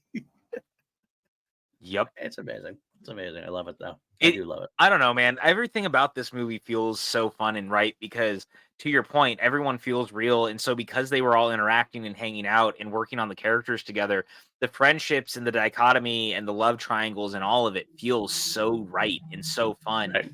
And to that point, what's interesting and very cool is that in a twist of fate, Tom Savini ended up coming back for this movie. Yes. And that's the other part, is the other character that comes back is the Tom Savini violence in a way that you can only anticipate Tom Savini to do for the final chapter.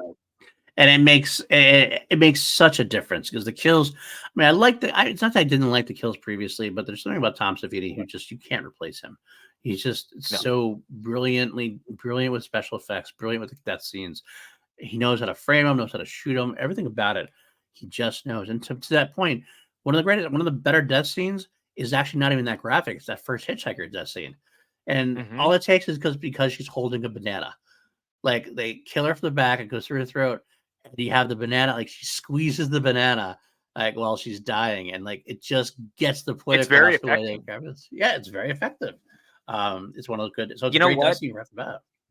And I'll say this similarly, Joseph Vito really got that because Jason's very last kill in the movie, on the other end of that, is kind of a bookend of this, where it's also not necessarily like violent. It's actually really creepy because it's dark and you're hearing everything. Like it's a sensory murder. And because it's Jason's final murder in the movie, it's actually more unsettling and more uneasy. And it sits for a good 30 seconds. It's one of the most uncomfortable, in a good way, horror moments in any slasher film because you're listening to it in a way that you are not anticipating.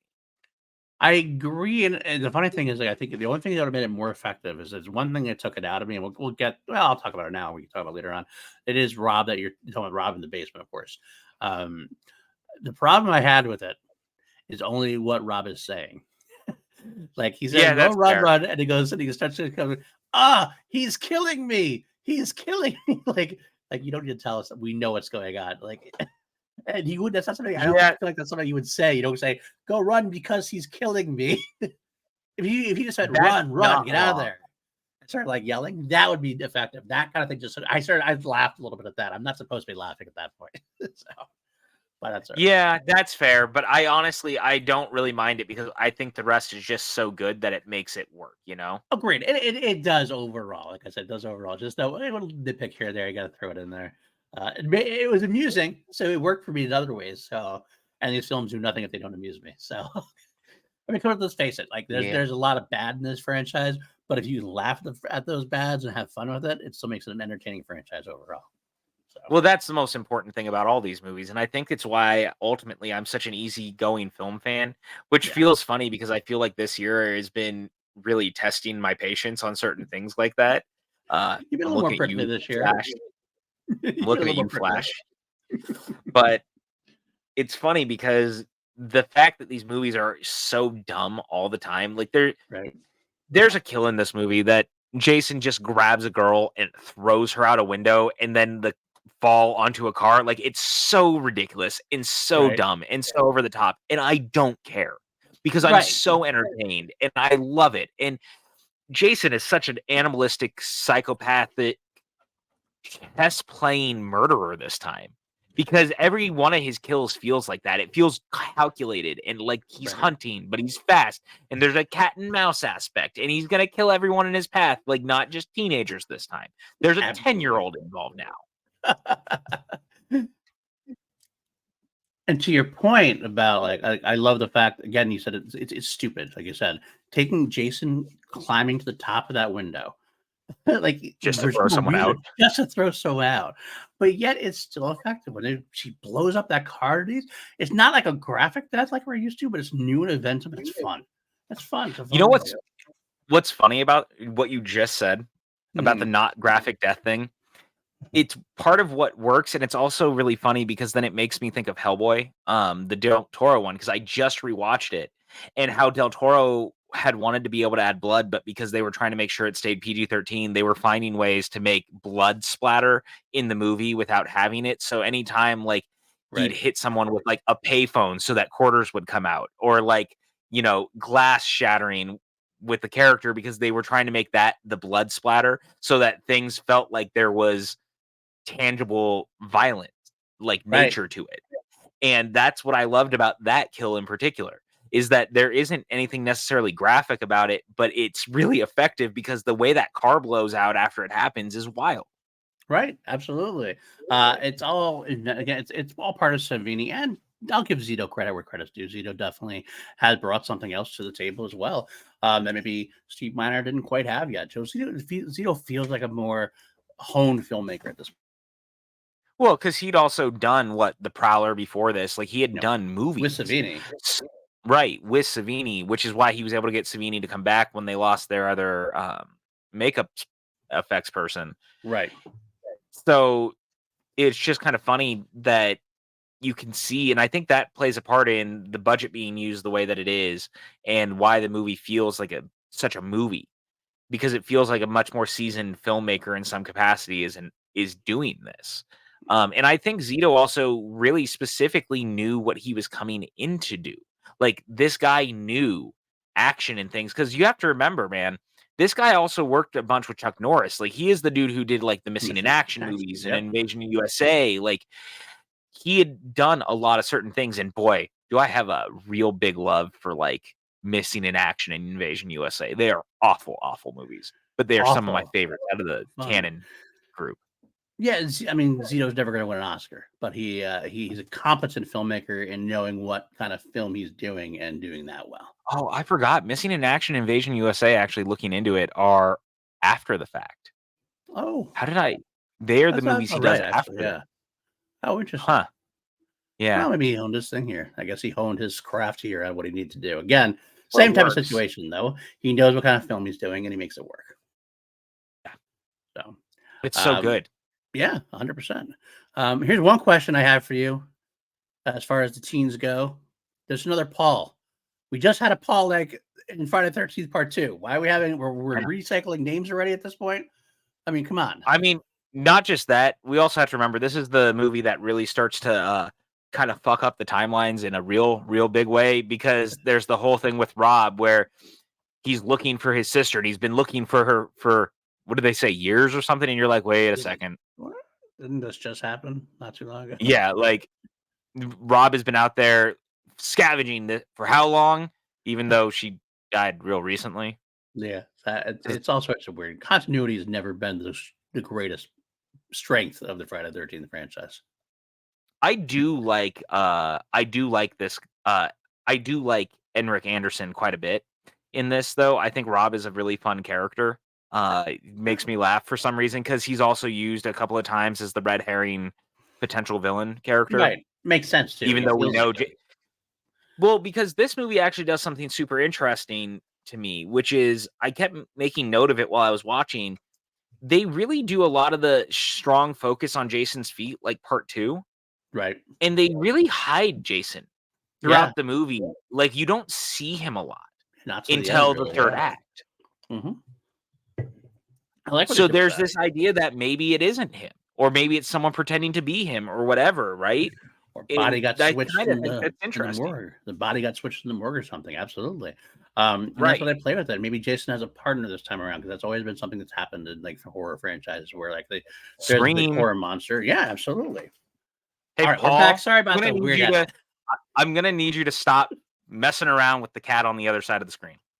All right. I have a new kitten. He's running around. He's trying to be like little Jason himself. He's got murder paws and he's murder munchers, and like he's jumping around playing. He threw a pen at him to stop him, and now he flipped the pen around. It was a real thing. Oh my god, dude! I forgot to tell you. Oh yeah. I finally played our first D&D campaign as my Murder Mouse character over the weekend. Oh, fun. Oh my god, dude. It's been a blast. And at one point, me and one of my fellow mates, Kyle, and our friend here that I know listens to the podcast from time to time and generally gives me shit for the things you and I say. He's the best. But he and I attempted to rob the same person at the same time while he was flirting with them, and it was a whole thing that ended up getting my Murder Mouse character dagger pulled on, and it was a whole thing. A little trouble there. Okay, fair. I mean, come on. What do you do? What do you expect? This is me we're talking about. All right, so I'm sorry, I cut you off. Go ahead. That's okay. I don't even remember where we were going before you cut me off and so rudely. But I will say something interesting about Joseph Zito. He worked a lot with Canon after this. Apparently, and I did not know this until today. Did you know he was originally going to do the Canon Spider-Man film before Canon lost the rights? Really? He worked on it for a year before the rights lapsed and they didn't end up making it. Oh, wow, that would have been interesting. Yeah, especially when you consider everything else he's ever made. Like, nothing about what he does feels like Spider-Man-y. Right, exactly. I mean, or that sort of thing, because everything he was making was like, Canon's films that were all like, missing in action. Again, a bunch of Chuck Norris joints, which makes me wonder, was Chuck Norris going to be Dr. Octavius? Ooh, maybe. Or maybe it would have been Dolph Lundgren, because he did make Red Scorpion after that too. So yeah, that's true. Although, you know what, man, Dolph Lundgren is, what is it? Is it Hammerhead or whatever the mobster character? You make it like that low budget Spider-Man. I could see that. I can see it work. Absolutely. So maybe there's that. Maybe. But all right. I don't know, man. So Friday the 13th Part 4 really also benefits from the fact that they really did treat it going in like a final movie, because you feel like there's an actual weight to the stuff that's going on, and they really use the 90 minutes really, really effectively. Right. The recap up top being only 3 minutes helps a ton, because the rest is really development and like everything you love about the Friday movies, down to, again, we were talking about the kills. Savini coming back really emboldens this film to be not necessarily grotesque, but memorable. And that's what makes Jason's death so awesome and so cool, because it is so memorable. Absolutely. I want to say, and I'm going to throw something out the wall, and I don't know this for sure, but I'm thinking about this. Because sequels were just really starting to come into play here. Like, I mean, there were some sequels before, especially like horror franchises. I think this might have been the first time that they really built it up, like, to be the final part of a saga kind of thing, as far as that goes. Like, obviously, Return of the Jedi was a little bit, to be honest, as well. But as horror goes, I'm pretty sure you're right. Right. So it kind of felt like maybe that's what gave it a little more weight too, because nowadays, like we joked about before, we're like, final chapter, Halloween ends. Right. But back then, maybe like, oh shit, this might be it. Let's go get one more rise from Jason and see what happens, kind of thing. So that gives it a little bit of weight as well. Definitely. But anyway, it really does, man. And I'll say this, when you watch it and they really play up so many, like we talked about, the previous aspects of the movies that you like, and really kind of play into them, it makes an interesting bookend to the first movie if it was to end here. Again, with the red herrings about Pamela, the red herrings of, is it actually Jason or not? Like, we, all of that kind of interesting mystery, if you will, is kind of fun. Even though, again, I don't think it really is ever trying to play it up too much, but they do let you question it a few times enough that it does feel almost like a deliberate homage to the first. Right. Absolutely. But also doing it in a little bit of a different way in some fashion to keep things fresh. And one of the things they tried in a different way that I liked is that this isn't the same old case. And again, it comes from the expanded cast and everything else. There's always Jason and the camp counselors, Jason camp counselors, or Jason the camp. We have like different groupings of people. We obviously have the hospital people, we have the family, we have the group of teens moving in next door, we have the two twins who are outsiders coming in and joining the group. There's a whole different like subsect of people. You have Rob as well, another subsect of like people who don't always belong to that same group, which makes things much more interesting. And because of that, one of the most interesting things to me about this film is that you don't really have a sense of who the final girl or guy is right away. Like that's usually pretty clearly set up in the other ones. That's what we're kind of like. It could be Tommy. It could be Tommy's sister. It could have been, I forget the name. There's the one kind of prudish girl, and the other one, Sarah. That's right, Sarah, who feels like the typical final girl kind of thing in Halloween, in that sense. A lot of that, that's kind of cool. I like that idea. And even Rob, Rob to a degree feels like that could be him as well, 100%. I never thought it was gonna be the twins, so that's the only. Well, no, that once the twins show up, they're clearly Jason fodder. There's very few times in like when you watch horror movies, there are certain characters that are introduced that you just know are now fodder for the character. That's the only way to. It's just serial killer fodder. That is the nurses beginning of the movie, like any of the hospital staff that we spend more than 3 minutes with. Jason fodder. Yeah, 100%. They're done. Twins, the teenagers being introduced, most of them fodder. But at least we spent time with some of them, and that's what I like. And it, you really, really made that point when you look at the stuff between Jimmy and some of the, those other characters. They really spend time building them up and trying to actually make their interactions feel real and fun and like they actually got along. And Ted and Jimmy are such a fun pair because the banter between Lawrence and Crispin just feels fun. The computer and dead fuck thing just makes me laugh every single time. Exactly. I love the fact that they let them kind of be teens. Like, instead of trying to force, a lot of times you write, like these older writers will try to write for teens and they'll like force these like either old time phrases that teens wouldn't say, or they try to do the new time teen phrases and things like that. Let the teens be teens. Like that conversation was really there only to kind of like build up their friendship. So hell, letting them ad lib that was actually probably a smart thing to do. Let them just be themselves and have that kind of connection. It makes it seem like a genuine connection, which it was a genuine connection. It really is, and that makes it work. I don't know, man. Like, I'll say this though, there is something to also be said about some of the stuff that happened behind the scenes because it did feel like this shoot was kind of a chaotic mess in a lot of ways, and it felt like some of the ways that things happened were not handled correctly. And there is something to be said about the fact that, people actually got hurt making it. So people got very sick making it. Some people were working while being sick making it. There is, it took Ted White saying that he was going to quit the movie at one point for them to even pull one of the actors out of the water because she was so cold and shaking, and she ended up getting hypothermia from the shoot. So it should be said that Joseph Zito was very successful in making this movie, but he also was not quite as successful probably as he should have been in how he was treating people. Correct. Although I do kind of like, I always take these stories with a grain of salt, especially from Ted White. Ted White does seem to have a little bit of an axe to grind. It does have a little bit of a. I don't want to be offensive to the guy, but he has a very self-importance vibe to him. Oh, I definitely get that from the interviews. Right. So like, because he kind of made himself the hero of that story, right? I'm going to quit if you don't save this. So I kind of like wonder if that wasn't necessarily exaggerated. I mean, I think there was some elements of truth to it, absolutely. And so I'm not going to totally absolve Zito from that. I mean, the female, the woman herself, the actress, what was her name? Judy Aronson, Samantha, right? She mentioned the same thing.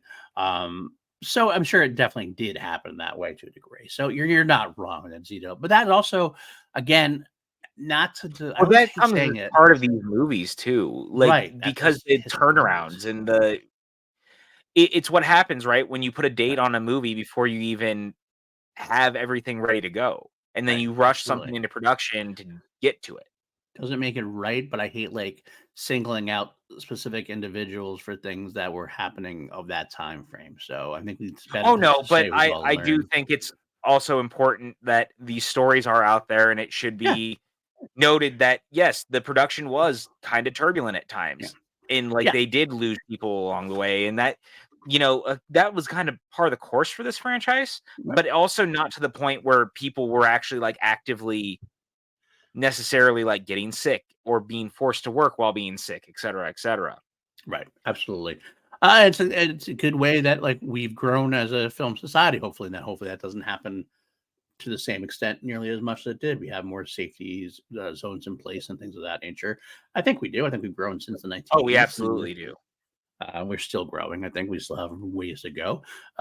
We actually got some of that today. We have the writers' strike ending, getting more safety conditions for them. Not safety conditions for them, but more livelihood is working out and everything else. And hopefully, SAG-AFTRA will get their deal soon. And hopefully, it'll.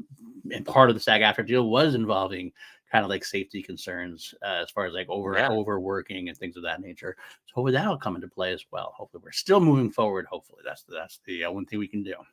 But Oh, absolutely, and I appreciate that those stories are out there, but I also think that ultimately Zito seemed like he did have a care for the franchise really, which I thought was interesting, and the yeah. fact that he had come from a movie like The Prowler, it really showed that he could make an intense horror film, Hmm. one that actually struck fear into people again, because I think that by the time you got through 3, so much of 3, as we talked about, feels very gimmicky because it leans on the 3D aspect of it. And I do think in a way it does hinder some of that movie in hindsight, Yeah. in the gimmicky nature of it. So part 4 feels like really letting Jason go out on this note at the time, for a year. But like for that time frame where it's like, oh hey, Jason could go out and be as scary as he was in part 2, but now with the quickness and like Right. that, real vibe that they go for. And that makes the cat and mouse interplay in the 3rd act with him and Trish so interesting Right. because that's not really a thing we've seen to that point. Absolutely. I actually say you said it kind of before too, and I actually have it in my notes later on. This is the most Michael like Jason that we had so far in Yes. terms of that kind of frat. That's what we're talking about. But yeah, no, absolutely. I had a question for you. Just a random note here because I'm up to this point in the movie. We see the skinning dipping scene, obviously, which is very much the case of Friday the 13th. It had to happen at some point. Oh, which Tommy, there's another one where the without any like direction, the guys were like, "We're taking off all our clothes too." right? Which is fine. It worked well. Um, you see Tommy there. Tommy obviously wanted to get a little, he's a definitely a little perv. And his sister Oh grabs him well, away. He says to the dog, some pack of patootsies. What the hell is yeah. a patootsie? I don't know, man. What a word. What a choice. I looked it up Very online. Like, odd. is there kind of like some slang? Was it an 80s slang I didn't even heard of? I'm like, what the hell is a patootsie? Corey, Oh, if we're you're old. listening, Corey, if you're listening, please let us know. Please let us know what that means. I'm sure you asked, or if it was your own word, let us know. I do love that he's also like, "Come on, boy. We're not old enough to be here," while he's talking to the dog. Right. Dude, Corey And Feldman in this movie, I gotta say, we were talking about it earlier. It helps that Tommy becomes a character for the next 3, but like, I love Corey Feldman in this movie. yeah, me too. Just the weird, awkward, outside, nerdy kid who loves special effects in video games is such a breath of fresh air, and it's so Mhm. different because it's like anything else. Hurting a kid in a horror movie is still a little taboo.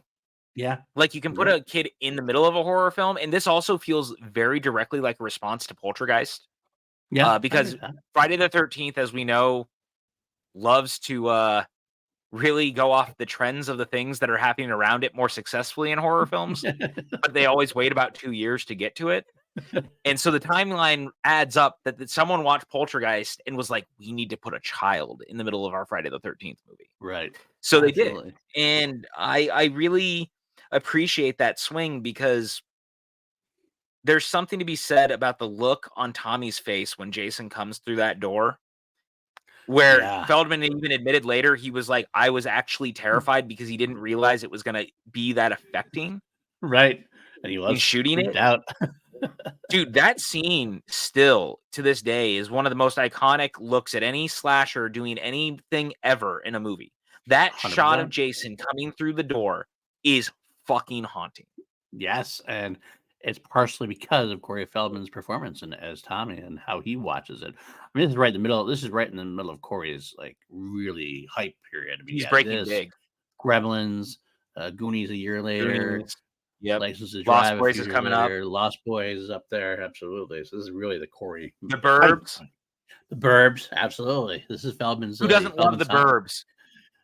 Oh, we know somebody who does it, but yeah, exactly. I'm calling that person out directly. Who doesn't love you, Dad? I can't imagine someone not liking the Burbs, and unfortunately, it's her birthday on top of it. Happy birthday, Allison! I can't believe you don't like the Burbs.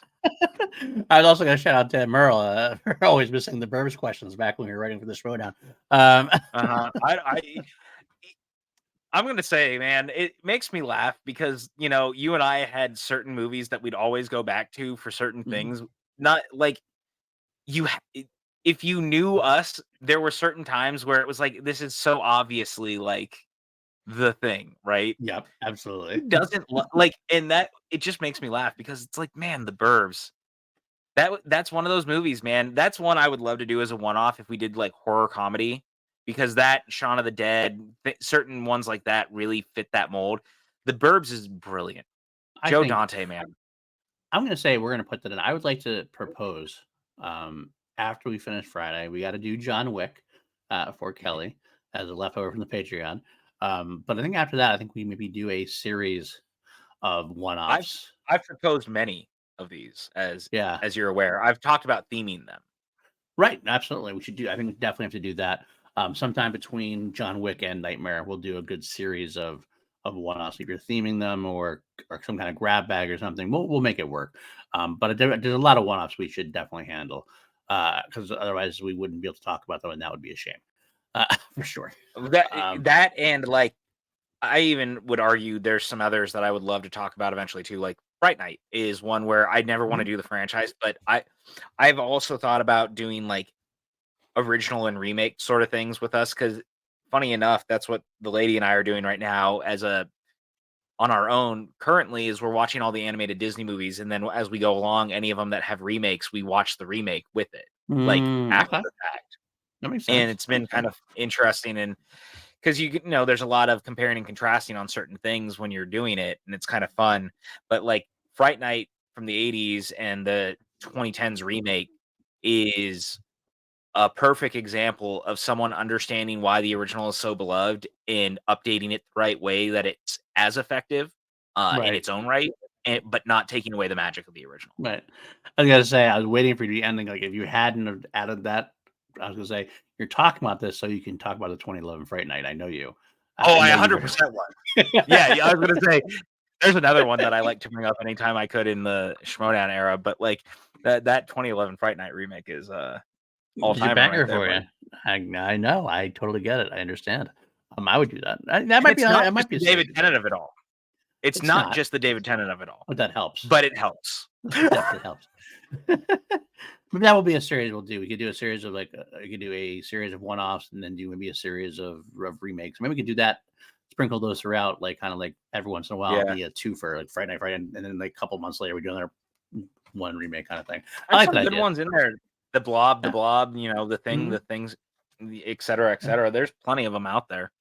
Yeah. As long as I don't have to fucking talk about the Nun 2 again, I think we're good. I think we're good too. I think we're good about that. And we're done with that one. Thank God. What a picture. Piece of what a $200 some odd million. Well, speaking of that, the Conjuring franchise is just going to keep going. Let me ask you this, and as again, we're here, King of Tangents we got going on here. James Wan is done with Aquaman now. I pitched him to kind of try to come back to The Conjuring. He said he probably wouldn't do it. What if we got a James Wan Halloween? I would love that, actually. I think that Yeah. he has the absolute right Craftsmanship. craftsmanship for it. And I think he would do something very interesting with it. I think he'd lean on the supernatural side.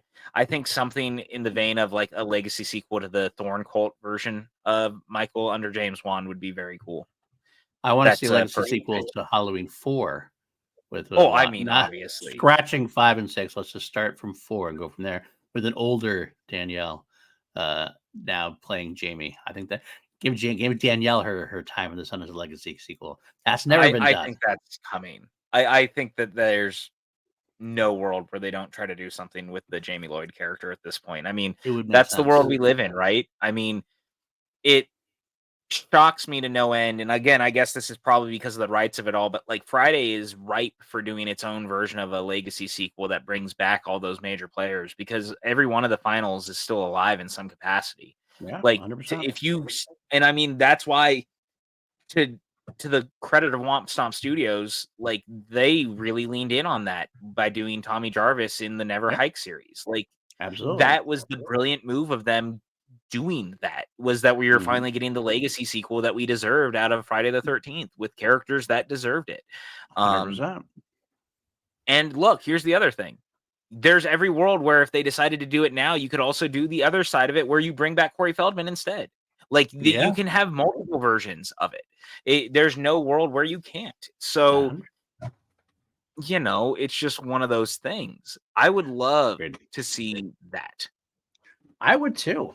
I'd love to see a whole big collection of them. Nightmare, same type of thing. I'd love to do a lot of those kind of legacy sequels like that, which would bring back those characters. That's what they're for. That's what legacy sequels are for.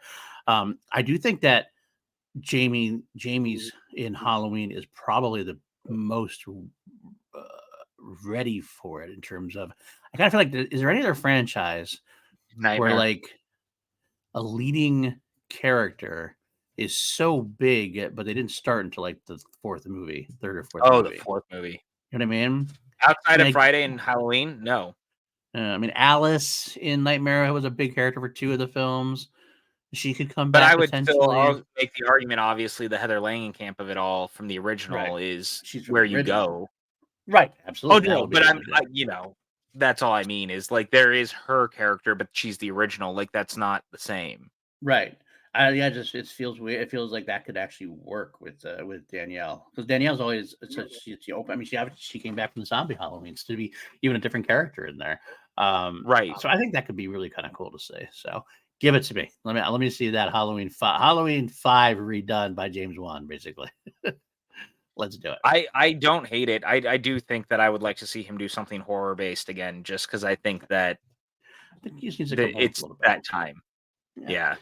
He went off into Aquaman. Obviously, from everything we're hearing, that's not a good thing, and not necessarily. Well, I don't blame him though. Right, not on him exactly. It's on the studio and everything else. But like, take some steps back, go back to your comfort zone, and then branch out again when you're ready again. That's what I would say. But you gonna do? Yeah, we'll have to see, man. Like I'm hopeful, right? Because I'd love to see more. Right. All right, I'm gonna ask you. So this movie's chock full of very cool kills, as we've talked about. Do you have a favorite in Friday Part 4? And actually, it's coming up now. The funny thing is, I complained about a variation of this previously, but I actually liked it, and this one is a new variation. I actually liked the through the boat kill. Yeah, dude, that feels cool. It's a variation of obviously it's a variation a little bit of the through the bed kill. But this feels different because of the circumstances they do with it. It's a kind of new, instead of trying to like make it, we're just going to put 2 people on top of each other or whatever. We're going to go from the bottom to the top. This actually felt like a kind of a cool, different thing we hadn't seen yet. In the water, Jason goes in right underneath the boat, and it's such a great Tom Savini shot. We hear later on how they did it, of course, was like she's standing through the boat, and it's like this made up back that she had or whatever, right through it. I think it's a cool thing, and the actress does a great job because her look in her face is like such a dumb, stupid look, but it's absolutely a look you would make if you're being killed. Like, so it works. Like, you kind of laugh at it a little bit, like, that funny? But it's realistic in a way, as realistic as it could be in a Friday the 13th movie. So I think that one might be my favorite. It's a really good one. I mean, not to be obvious, but mine's actually Jason's death. I think it's some of the coolest ever. Makeup, all of it, like the effects work, all of it, everything about the way it's handled, everything about that final. The third act of this movie is awesome. Kind of like 100%. part 3. I think but here's the thing is that part 4 across the board is really good all the way through. I do think part 3 we talked about, it suffers a little bit throughout because they're playing with a 3D gimmick, and so it loses some of its steam and the characters aren't as likable. Here, I like all the characters, so everything's really fun, and you're really pulling for them. Like, the corkscrew death is amazing, and I know what I was going to bring up earlier before I got cut off. To that point, this is the funniest Friday the 13th movie. Yeah, it starts getting into that humor just a bit more. Instead of being a little self-serious, which is where we're obviously going to get to by the time we get to Jason 6, Jason Lives, rather. That is where the comedy really kind of takes its own goal and kind of tweak a little bit, right? More meta thing. But it is absolutely the funniest because the characters are good characters that know who they are. They can kind of experiment with those kind of like fun things. They get to ad lib a little bit, and that makes it like feel like you're part of the show in a way. The corkscrew thing is brilliant. Love the corkscrew thing. That's one of the best bits in the entire movie. And so that was one I was thinking about where it's like, this movie is hysterical, dude. Like, it is really funny. It is laugh out loud funny sometimes. And that's kind of rare because horror comedy is not an easy thing. Some people say that it can't actually exist because by having comedy, you're in fact diluting the horror. But I actually disagree. I think a lot of the time it just adds the levity to the situation to make it more horrific. Because this movie's violent. This is easily the most graphic, most horny, and also easily the funniest of the movies up to this point. Yeah, absolutely. To your point, actually, like one of the deaths I was going to bring up, and probably one of my second favorites was the shower death. Was so violent. When he gets his face like completely pushed into the wall and everything else, and you see him later on just like standing over the or just into the glass of the shower. Great death sequence, very violent sequence. But it's set even up Axel, like, and then you have Axel with the saw blade. And then to have his head turned all the way around. Like, they don't just end it. It continues. Like, this movie really goes for a lot of the kills. Even the nurse, right? Nurse Morgan. Hers is like the head shoved against the wall. And it's a very Michael kill, actually. It is. But it works really well. It's very affecting and it's very fucking scary. And that's what I like about this movie is that it really, the humor is great, but it doesn't skimp on also being scary still. Absolutely, and I love that they look for alternatives this time. That because I gotta be honest, like the first Friday, like by the time Friday 13th 3 comes around, the deaths are still cool, but it feels like some of them are recycled. Some of them, like, how many different ways can you do a new type of thing? They try a lot of new things here, and even when they are kind of a little ridiculous, like I said, the aforementioned out the window kind of death, they're at least inventive in something we haven't seen in a Friday movie yet. So let's do it. Another one they do is they kill one of the twin. The other twin gets killed. Like they just do it in the shadows. Like we don't actually see it. It's like in the shadow, and then she gets thrown up against the house, and that's effective in a way. It's a cool, different alternative way we hadn't seen something done before. So I got to give them credit. They at least try to break things out and get better with it. Oh, they totally do, and I think that's one of my favorite things about it, is that it really Friday I feel like we say it every time we get to it, but, like, each Friday movie becomes more the Friday that you know.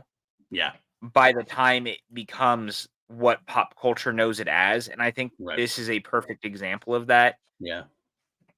Because, man, like, this movie just sings, and it just works, and if you're a slasher movie fan or a Friday fan to this point, this movie should be thrilling every time you're getting to it. Either if it's a first time watch or a rewatch, either franchise rewatch or just like a general great slasher films.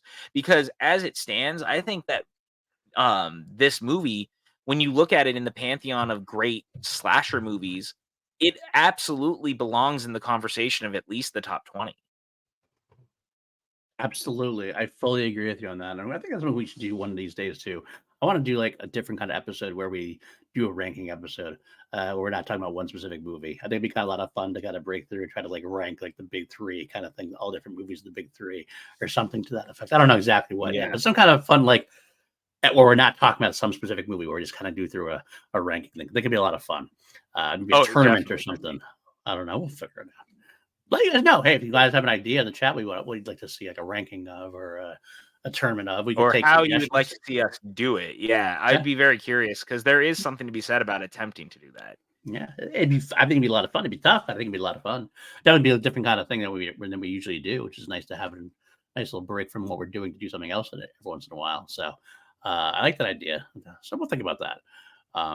All right, let's get down towards that final sequence there. The final sequences there where we kind of brushed through it with the Jason going through the door. First of all, we have Rob getting thrown through the window, which is awesome. Very classic Friday the 13th move, as you know. But then Jason comes in. We realize that Trish. That's right. Trish is his name, right?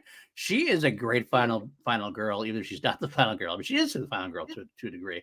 But she is great in here. She kicks all sorts of ass. She doesn't run away. She's a hero. She protects Tommy like she's his mom.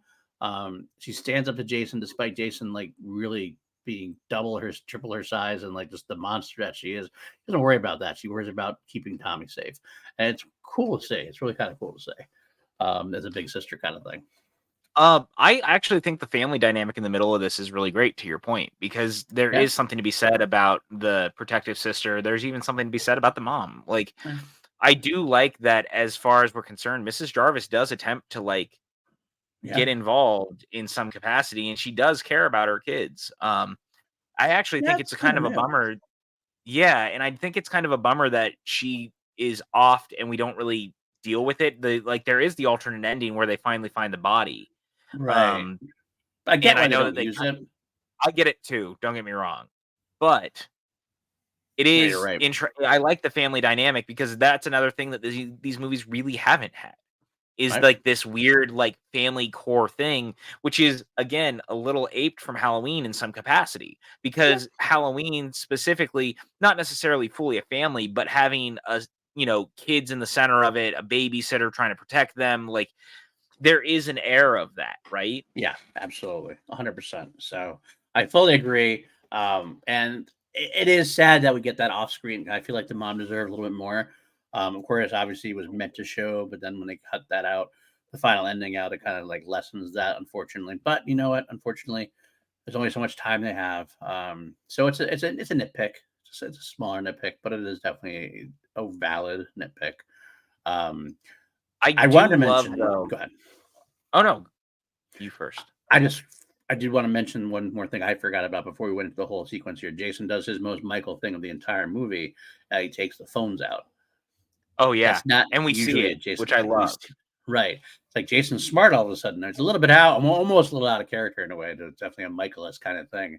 But I still thought it was kind of a cool thing to see Jason do. At least he's starting to learn a little bit more as the time goes on. Well, and again, that seemed very specifically thought through because that was how they were kind of portraying him, was a little smarter, a little down with the quickness. Right. So. I do love that move. And what's funny is I actually love this whole third act being set in the house the way it is, because it really does add to that just really tight knit version of the movie. There's something to be said about the way it all plays out in this house. Right. Because home is the safe place. It was what we talked about Halloween, right? The suburbs were the safe place. And that was what made that movie so scary, because this man was walking into the house and taking away your comfort, the place that you're never supposed to be attacked and bothered. Right. This one feels so like, number one, I don't know why this newly divorced mom decides to move to the murder camp, but I digress. And like they even joke about it at the beginning. There is the little bit of the, Tommy, you didn't close the door. Well, why would I? We're out in the middle of nowhere. Well, what if a psychopath gets in? What psychopath? Like they definitely play into it. Yeah, absolutely. Because ultimately, the joke is that it didn't matter if Tommy closed the door or not. The dude's gonna go through the door if he's a psychopath. That's right. And I like that. I like that kind of as a bit. I think that's really funny, and I think it's really clever, and it sends up the slasher genre in a way, and it sends up character development in a way, and that makes it really fun. Agreed. And so then when you get to this third act, because that moment has happened and because you see how scared they are, it then makes this palpable tension. Because the joke earlier was that, well, if the door was closed, no one could get in. But Jason proves that even if the door is closed, he can still get in. And now your safe space is not safe. Right. Absolutely. And now their space is safe. I love the fact that Trish goes to the other house, and that's when she sees all the bodies finally. And let's face it, too, we get the scene where Jason tracks her down to the other house. And it's one of the more significant moments in the franchise when he's like running upstairs and Jason becomes this, like, it's a little bit of a cat and mouse game, but then he comes after her, until she flies out the window. It's all really well done. But let's get to that ending bit there. Like, can I make a joke real quick though? And this is exactly what I mean about the meta of it all too. This is one of those times where they clearly know going into that house that they're gonna find dead bodies, and yet they still proceed, even though there's a giant axe opening in the door. Like, it's the original. Why are you going in there? What are you doing? Right. Why are you doing this? Why are you being so dumb that you're going to walk into the murder house? What were you thinking? This is only going to end badly for you. What was the thought process of going into the murder house? I know. And I laugh every single time because it's just such a dumb moment.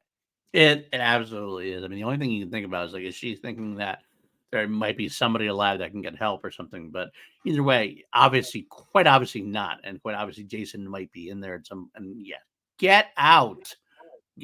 But all right, let's get to the ending bit there, where Trish is fighting off Jason as best she can. Tommy decides to go upstairs, and this is like it's one of those kind of things. It's like, it's a baffling. This is what Tommy thinks of is going to work, is shaving his head to look like little Jason to distract him or whatever.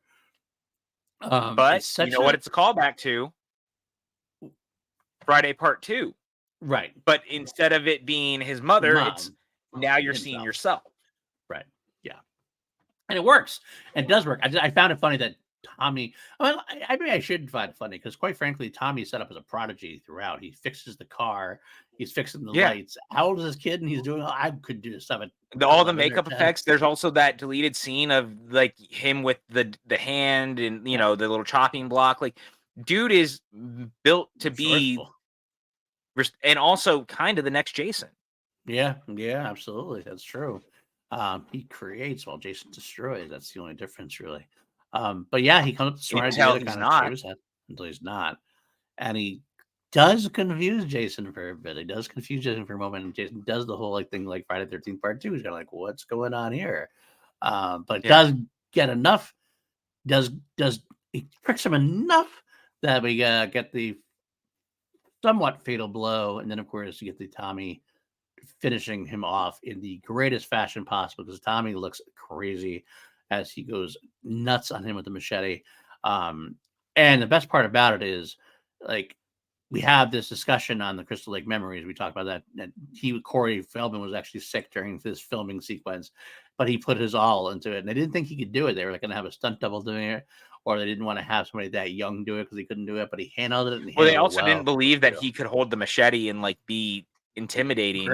But even the casting director was like, here's the thing. Corey's got a dark side. Like, and she was like, not in a psychopathic way, but like there was enough behind those eyes that you could see a world where he might snap. Absolutely. And that's how actually we ended, after the great little sequence there where Jason dies. And he does have a great Tom Savini effect of the blade slicing up through the brain as he goes down the blade that's setting up.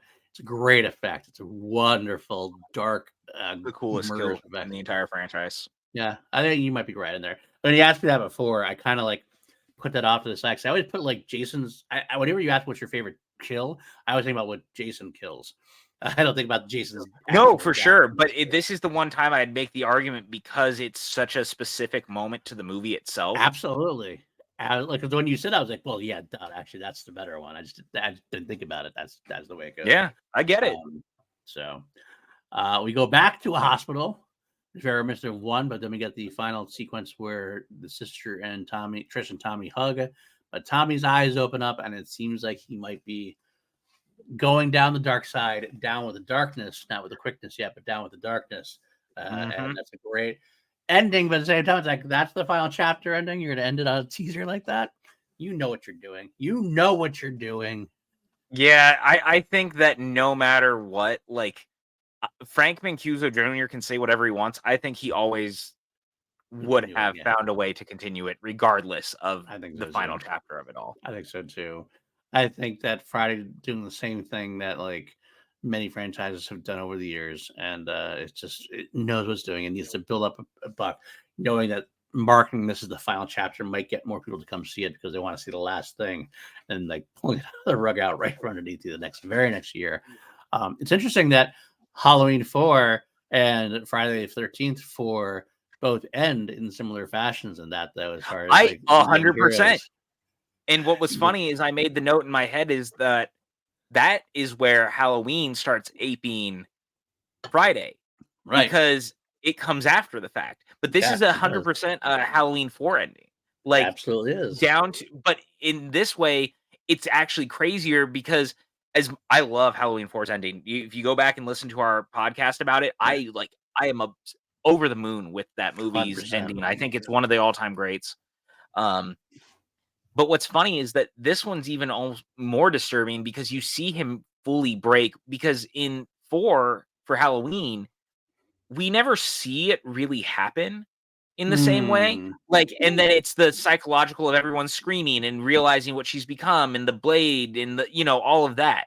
Right. But in this, it goes the extra mile to show Tommy killing Jason. Yeah.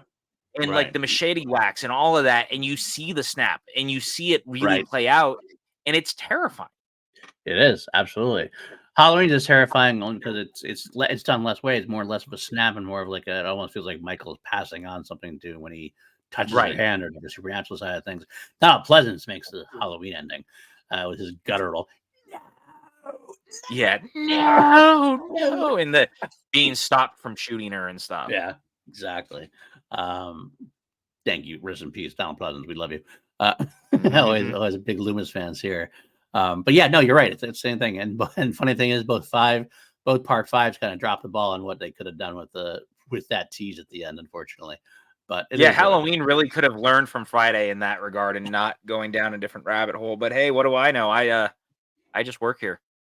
I just work here as well. All right. Any last thoughts here about the movie? Anything we haven't discussed? As we wrap it up here? Well, there is something we haven't discussed. Okay, bring it in.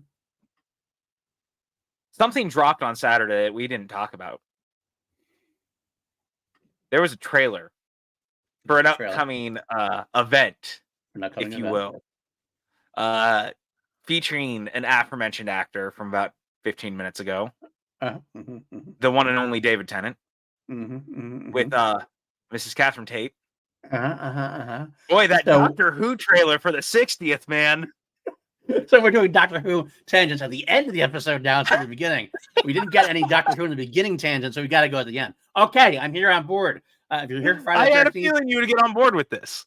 If you're here for Friday the 13th talk, I love you. Thank you so much. Wait for next time when we go talk about Friday the 13th Part 5, A New Beginning. Wait, real quick. Before we push into this, should we rank it then so we can put this at the end as a burger? That way the Friday fans can move on and not listen to the rest of this nonsense. I think the Doctor Who fans can stick around. Thank you. I'm talking to you, William Harold. Sure. So let's rank this bad boy. Friday the 13th, I'll give you the specifics of what we did before. The original Friday the 13th, I gave a 6. You gave a 6.5, and this is out of 11 because we always turn up to 11 here in the PLD projects. Friday the 13th Part 2, I gave a 7. You gave it an 8.5. Friday the 13th Part 3, I also gave that a 7. You gave that one a 7 as well. Friday the 13th Part 4, the final chapter. Where are we going on this one, my friend? I mean, look, I made it no real secret that I really adore a lot of this movie. I think it's easily the most well-produced and directed of the first 4 in the early era of the Paramount movies. I think that this is a love letter to the entire thing. I think this is a GOAT amongst the slasher genre in general, like not just of this franchise, but of movies. To me, this is where Jason is the Jason, like the one that everyone talks about, the one that would continue to be chased from here on out begins here. This is that start. to me, it doesn't get better than Tommy Jarvis in the lead. It depends on which version of the Tommy Jarvis you like, but I like both of them. I like all three of them, frankly speaking. So to me, though, this is where it begins. I think that's really special. I think Corey Feldman's fantastic in this. I love all the characters.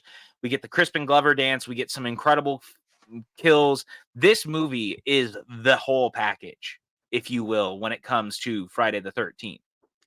Okay. 10 out of 10. 10 out of 11. Okay. All right. I absolutely agree with you on pretty much everything you just said about this. I'm going to see about this being the Jason. We'll find out as we go on. I have a sneaking suspicion I have one. Well, Jason like I said, this is the one where they start. Like, this is the Jason to be followed by. You know what I mean? Like, they're chasing this Jason. Yeah, that's fair. That's fair. But I'm going to, like I said before, I agree. This feels like a full movie. This feels like the best characterizations we got. Inventive kills. They're not recycling things as much as they used to be. There really seems like a sense of urgency in this film, a sense of really trying to make something work. I like all the actors. I like I like Tom Savini coming back. I give this one a 9.5 out of 11. All right, so I'm up there with it. Right, respect, so we're pretty respect. Close. We keep staying right, like neck and neck together. Yeah, that's pretty much what we do almost all the time. I feel like there's got to be some movies we're gonna have breaks on, but like there's only been one or two that we've had a break on. Even then, they're only like 2 points different. I'm waiting for the time where you give a film like a 9 and I give like a 3, or vice versa. I'm waiting for that time is ever gonna happen. Oh, we are too similar. The funny thing, we fight about things a lot, but like at the same time, when it comes to the ending result, we're always much closer than our fights would actually lead us to believe. Well, it is because it's you and I, right? Because ultimately, we're also coming, like, even with how similar the conversations go or how much we argue, we also find so much value in the stuff that we're fighting about that it either like pushes us back to the middle because like you might feel one way about something and I might on the other side. And then it's like, oh, but we're actually here, not here. The Rob Zombie Halloween, again, if you go back and listen to that first one, it's so funny because I was dreading going into that movie because I hadn't seen it since theaters, really. Like, I think I'd only seen it once since then, and I just did not like it. So I was so dreading going in, and like we had some arguments in the episode, but like ultimately at the end of the day, I'd actually enjoyed it more than I would have believed. And through the conversations, I really came to like appreciate it more, and our rating ended up being like exactly the same. Yeah, which is funny because like this, I came in knowing I enjoyed it, and knowing I really did enjoy it much more than you had, for example. But we both eventually came to the same point where like I talked so much positive about it because I knew you hated it so much at the time going into it. Yeah, and so when I came to the final ranking, it was a lot lower than my initial like loving of it was. We actually met in the middle where we're supposed to meet at that point, which is why it works. Because we both came from such like polarizing sides of it. And that is one of my favorite episodes of the series because I think there's a real like tangible, interesting, not that I don't love all of what we do, but there's something very interestingly tangible in that episode of like the great geek debate about Halloween 2007. Yep, absolutely. And the follow up with Halloween 2 as well. They both kind of had similar vibes in a way. Although it was very interesting going into Halloween 2 after that episode of Halloween 1. Yeah, I like that quite a bit. So, all right. We do have one more thing to rank. We are ranking our Jasons.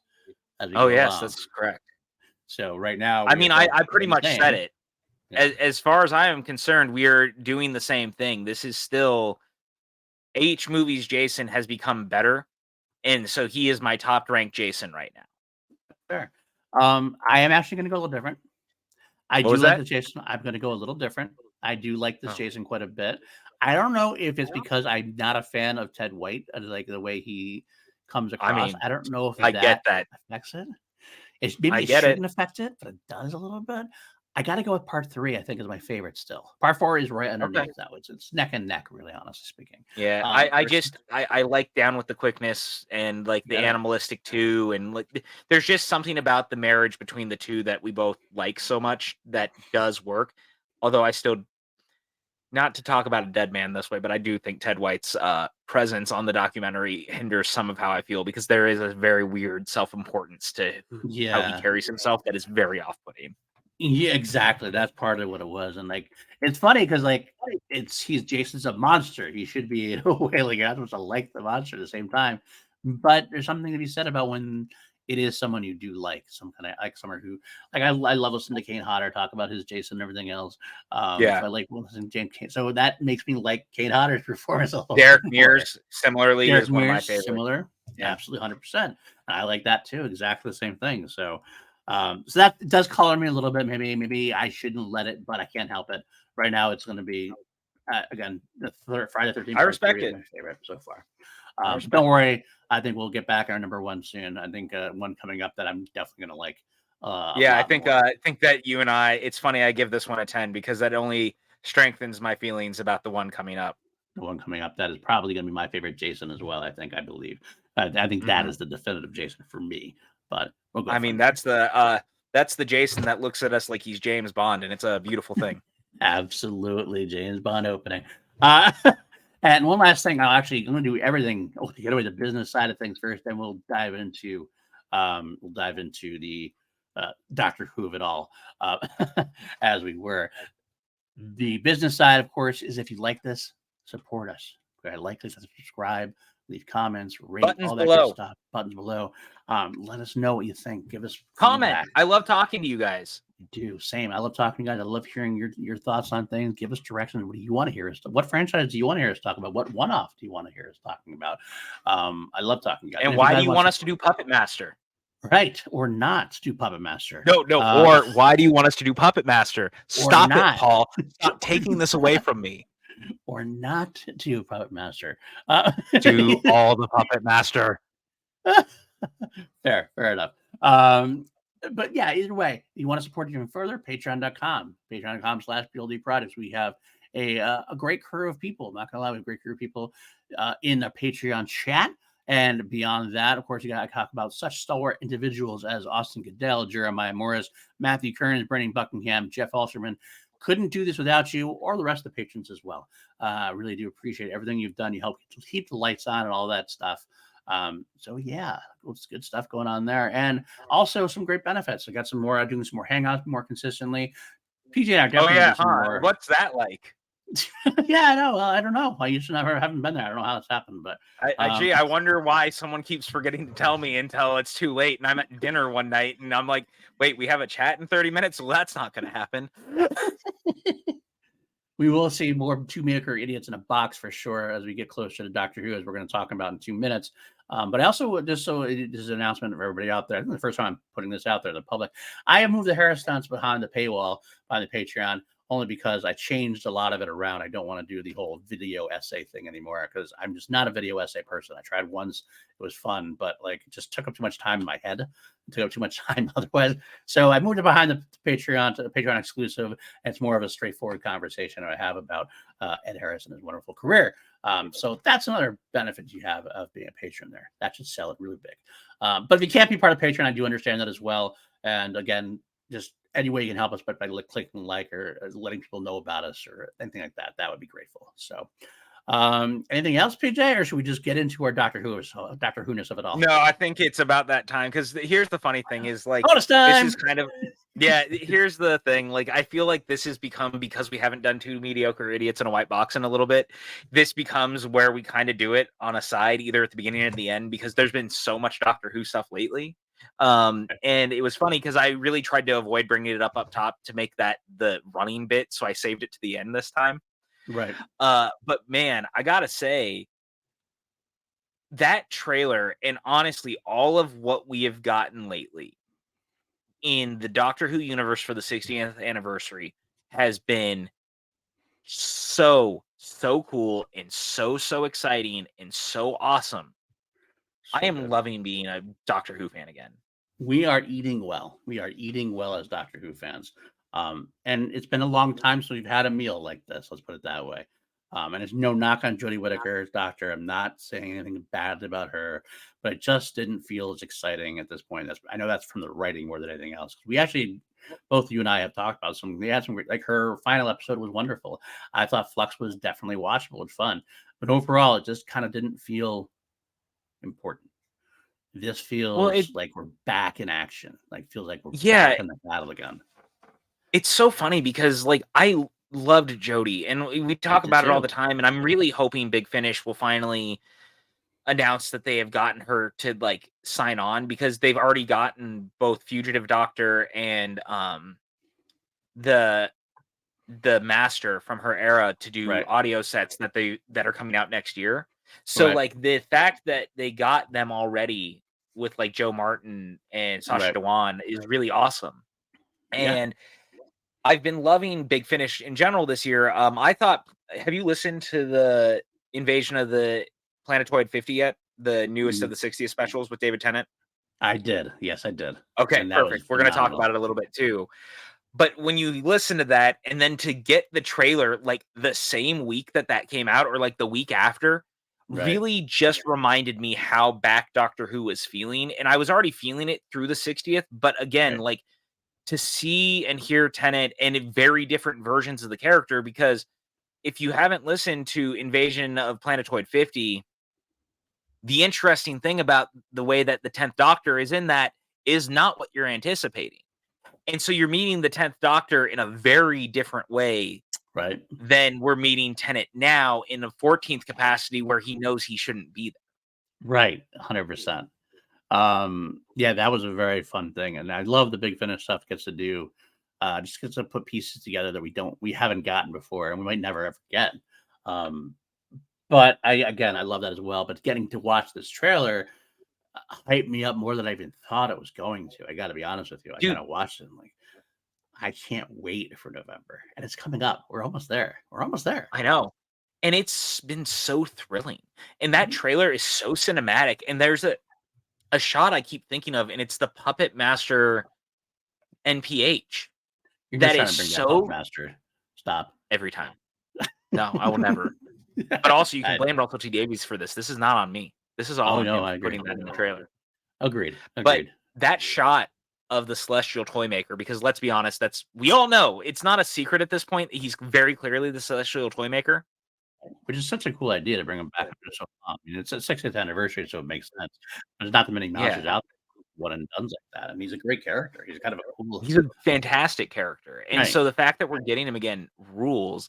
And NPH looks so terrifying in it, and that shot is so cool. And there's like the shots of the helicopters that just I don't know, something about this just feels the unit tower, the unit Avengers Tower sort of feel like this looked like a cinematic like it looks like it actually looks a little bit like an Avengers movie, to be honest with you, kind of thing. A Marvel, almost like a Marvel movie to a degree, which makes sense because that's what he's trying to do. He's kind of trying to Marvelize it a little bit, getting unit a series, things like that, and everything else. But yeah, it looks beautiful. It looks wonderful. It looks like it has a lot of care to it, and you can see the money being put into it again. I guess that's going to help the Disney Plus money, probably helping him out of that way. And that's part of the reason why Jodie Whittaker's era was a little lesser in a way, because it was starting to feel a little like as Bilbo Baggins would say, like butter being spread on too much little butter being spread on toast or whatever kind of thing. But this looks real. It looks like everything we've been waiting for. The character stuff has really got me excited because there's so much happening. There's a lot of little things. I'm loving seeing Donna back as the Donna we know. But what's terrifying is I loved the whole Tennant saying, Donna, I don't know if I can save you this time. And that's really, there's something very scary about that I really like. Goosebumps. Totally goosebumps. And I have to say, I have a new theory that I'm wondering if the degeneration is not a mistake like we think it is. I do wonder if the Shooty that we meet is actually a future version of 15 that we have not seen yet. Like in some capacity. I think that I'd be very curious about how that's going to play, because maybe it's something 15 doesn't remember happening. Yeah, that could be. That could be very well. Which explains, though, someone tell me what the hell is going on. Remember when we were all considering thinking that maybe it was in that place where the Doctor sees all of his versions at the edge of reality? Right. Yep. What if he's actually on the unit building? That could absolutely be true, 100%. Because they said, I remember Russell T Davies said something to the effect of that sequence was shot and they changed the background of it for the trailer because it was a spoiler. Yeah, absolutely, 100%. 100% could be exactly that. It could make it's hard to think what else would be a spoiler about it if it wasn't that at that point. Because that's the only thing that's visibly like normally like we know where that is. Unless it's Donna's house, the only thing we have a firm grasp on. I mean, because being in the TARDIS, it wouldn't be a spoiler because he'd be in a TARDIS, it's that kind of thing. Although maybe it's in the 14th TARDIS, or maybe it's in, you know what I mean, not his TARDIS kind of thing. I don't know. Interesting possibilities. Also, hearing Donna say that whole line about there's something so scary that the TARDIS ran away. Right. And she's like, let me get this straight. Is that what we're getting at? And he's like, yeah, basically. Yeah. And she's like, then let's go kick its ass. Kick its ass. The way that she says it, the way she delivers that line made me laugh, and it gave me chills because it made me realize how much I missed this version of the show. And that's not I'm not even talking about the Donna Noble 10 thing. I'm talking about the Karen Gillan, kick-ass Amy Pond, like those feel of the companions and the Doctor feeling like this thing was so exciting. Like, and I know that a part of it is Jodie's very optimistic and outgoing, and it was a very different Doctor. But I also felt like there was a lack of urgency at times, even from the companions on certain things that didn't 100%. allow them to have those moments where it's like, I love Donna being so brash and being like, fuck it, let's burn the world to the ground. And her and David have that chemistry like that, which makes it work, which is why that line by David Tennant later on, when he says him not being sure he could save her, hits so hard. And let's be honest, also speaking of David Tennant, I don't know what's going on in some of these sequences, but we're getting some of those classic David Tennant, like, emotional yelling sequences just for the trailer. I don't know what's going on, but I want to know. Because that's one of my favorite moments when David Tennant gets angry. And you know what's funny? I just want to shout out Big Finish. The way that they do the Planetoid 50s Tennant exit was actually a play off of what I thought that they would do with 14 when he regenerates. Really? Okay. Because remember, I always kind of assumed that it would be the idea that Tennant was going to do like a now I want to go, or like he comes to terms with letting that face go. Right. And that's so if you're not listening to the 60th, I apologize. I'm going to spoil it a little bit if you're planning to go back and listen to it and binge it. But I want to talk about this. But the thing I find interesting is I have made it no real secret that I think that in this season of the series, this is going to be the last time we see David Tennant as the Doctor in live action. I do. I think this is going to be the last time that he probably plays the role, unless he plays the Meta Doctor, the Meta Crisis Doctor, because I think he's aging in the role. That one you could bring back because he's human. Right. And it could explain the age a lot easier, et cetera, et cetera. Right. But I do think what's interesting is that we're not only getting the last time I think we're going to see Tennant in the role, which means it'll be the last time that we see this character in general in this way. Right. The Big Finish story is Tennant as the 10th Doctor for the very first time, not knowing he's the 10th Doctor, which I thought was so fascinating. Yeah. And such an interesting move. Right. And it was not what I was anticipating from it at all. Right, exactly. I was definitely an inventive way to do it, and I'm interested to see. It makes the upcoming chapters even more interesting to see what's going on and how we're gonna end up on this one. But man, this trailer, I can't get over it enough. I can't wait.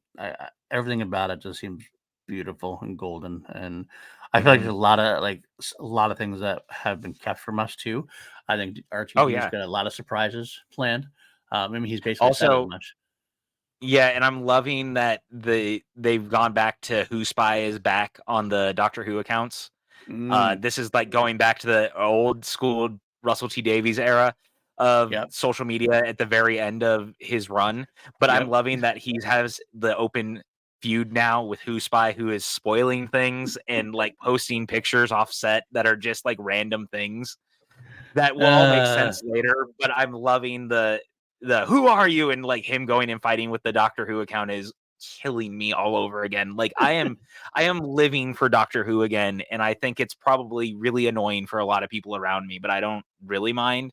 It's anyone who knows, like Doctor Who is like such a huge part of my life, and it kind of saved my life. So like, man, I appreciate it and I champion it any chance I get. And so I've been really living for the 60th, and the fact that Big Finish's whole series is for the 60th is 8 episodes, and it started in May, has really made this feel like a year-long event in a way that really feels exciting. Because for the 50th, I felt like it was a flashbang. Like we didn't get a lot with it throughout the year. It was one Big Finish audio drama, the 50th anniversary, and the special with Paul McGann. But there were other little things like celebrating, like doing documentaries, and then they did an adventure in time and space, which was about Doctor Who's birth as a telemovie and stuff like that. That was all really cool, but we didn't get stories all year. This time we're getting stories all year long. Like, and that's been so cool. So exciting. So exciting. I'm so I said it at the top, I'll say it again. We are eating well as Doctor Who fans, and the future is looking bright. Looking bright, my friend. What he said. So it's a good time to be a Doctor Who fan. It's a good time to be us. It's a good time to be a Star Wars fan because Ahsoka's been amazing. Speaking of David Tennant, like Ahsoka continues to be incredible week in and week out. I'm loving that. It's a good time to be a Marvel fan. Look at all the stuff that we're getting still. Like, yeah, you know, varying quality in some of the projects lately, but like, it's still, when it's good, it's great. Great. Absolutely. And that's the most important thing. Like, we're really living well in right now for a lot of things, and it's really exciting and it's really fun, and embrace that. Like, embrace the fact that we're getting so much cool stuff, because there's all this talk again about the Martin Scorsese comments again, because he's promoting Killers on the Flower Moon, and it opened up all this same stuff, and everyone's having the same arguments all over again that they had when The Irishman came out, which is really fucking annoying. Because here's what I'll say. There's definitely an era of Marty being old man yells at clouds while also being right about some of what he's saying. Right. But problem is you can't have a conversation. There's no conversation being had. It's all like yelling at each other. Exactly. And it's stupid. I completely cut myself off from that discourse because I'm just like, I do think that it's just kind of frustrating, especially now in this last batch, because he never even particularly says fully comic book movies, but he's clearly fighting with studios and stuff, which is weird because, like, to me, Apple and Netflix are still technically studios, and he's been still making studio pictures. Right. But he has to do them on streamers.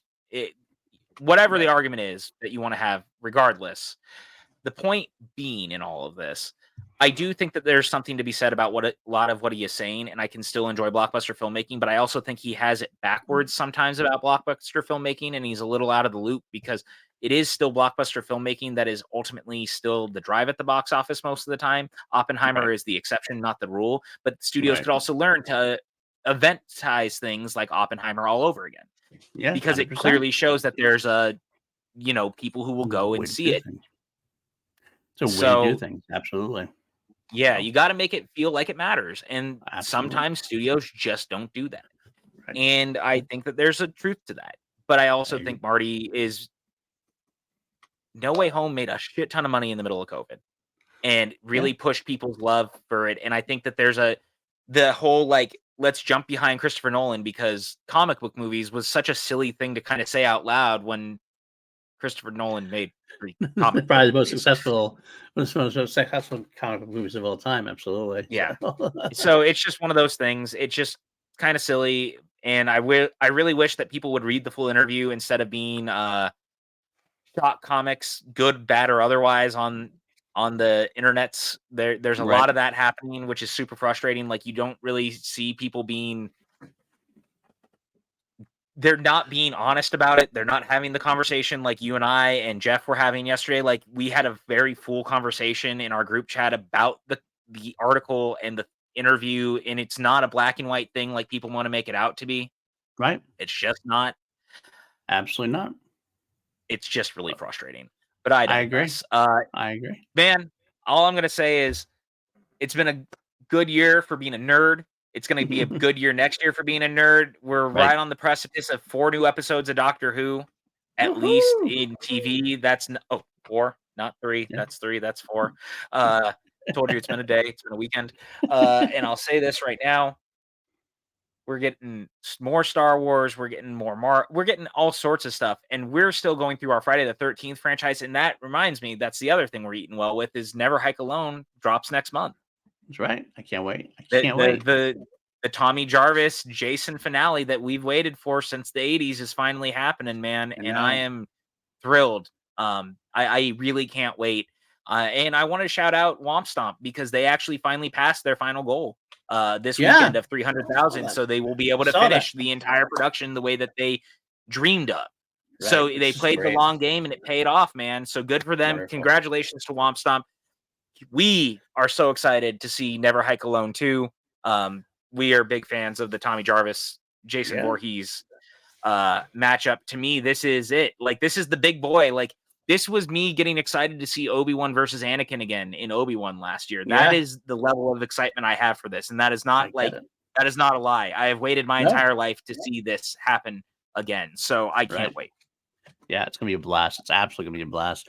I 100% agree with you and everything. It's a good time to be alive. I don't let the negative things get you down. A lot of people out there, I know there's a lot of negative discourse. People just like to talk shit sometimes. And, some people just have to nitpick on things and they have to, I'm not saying you have to like everything, but trashing is not okay either. But just enjoy what you enjoy, because there's a lot of choices out there that we would have killed for 20 years ago. 10 years ago, 20 years ago, we would have killed to have the choices. You tell me back in my 80s, like in the 80s after the original trilogy, I was going to have a Star Wars TV. I was going to have 5 Star Wars TV shows and more movies in place. I would have told you were a lying sack of shit. I might have been too young to say that. I probably would have said anyway, you're a lying sack of shit. Here we are. We have the choices, choices galore, and you can find stuff you like and enjoy it. That's what's there for. So, and one more thing, congratulations to WGA. Glad you guys have gotten your deal. I hope it gets ratified by the union. Everything sounds good. Everything sounds like the progress was made, and that didn't compromise very much from their goals, which is important. And I'm hoping that that SAG-AFTRA will continue on that same course. I feel like it should. I feel like a lot of the stuff that SAG-AFTRA was fighting for, the outlines were kind of probably fought for and figured out by the WGA. So let's get the rest of them here and let's just get back to business. I'm going to start talking about all these movies that are coming out, all the news that's going to drop, because I just can't wait for it. Absolutely, man. It's going to be a ton of fun. But with that, I think we've at 2 hours and 40 minutes, man. I think we've done the thing. We've done our job. PJ, where can the folks find you? Twitter, Instagram, Blue Sky, Threads, same as it ever was. PJ Campbell, you know where to find me. I'm always here hanging out with this guy.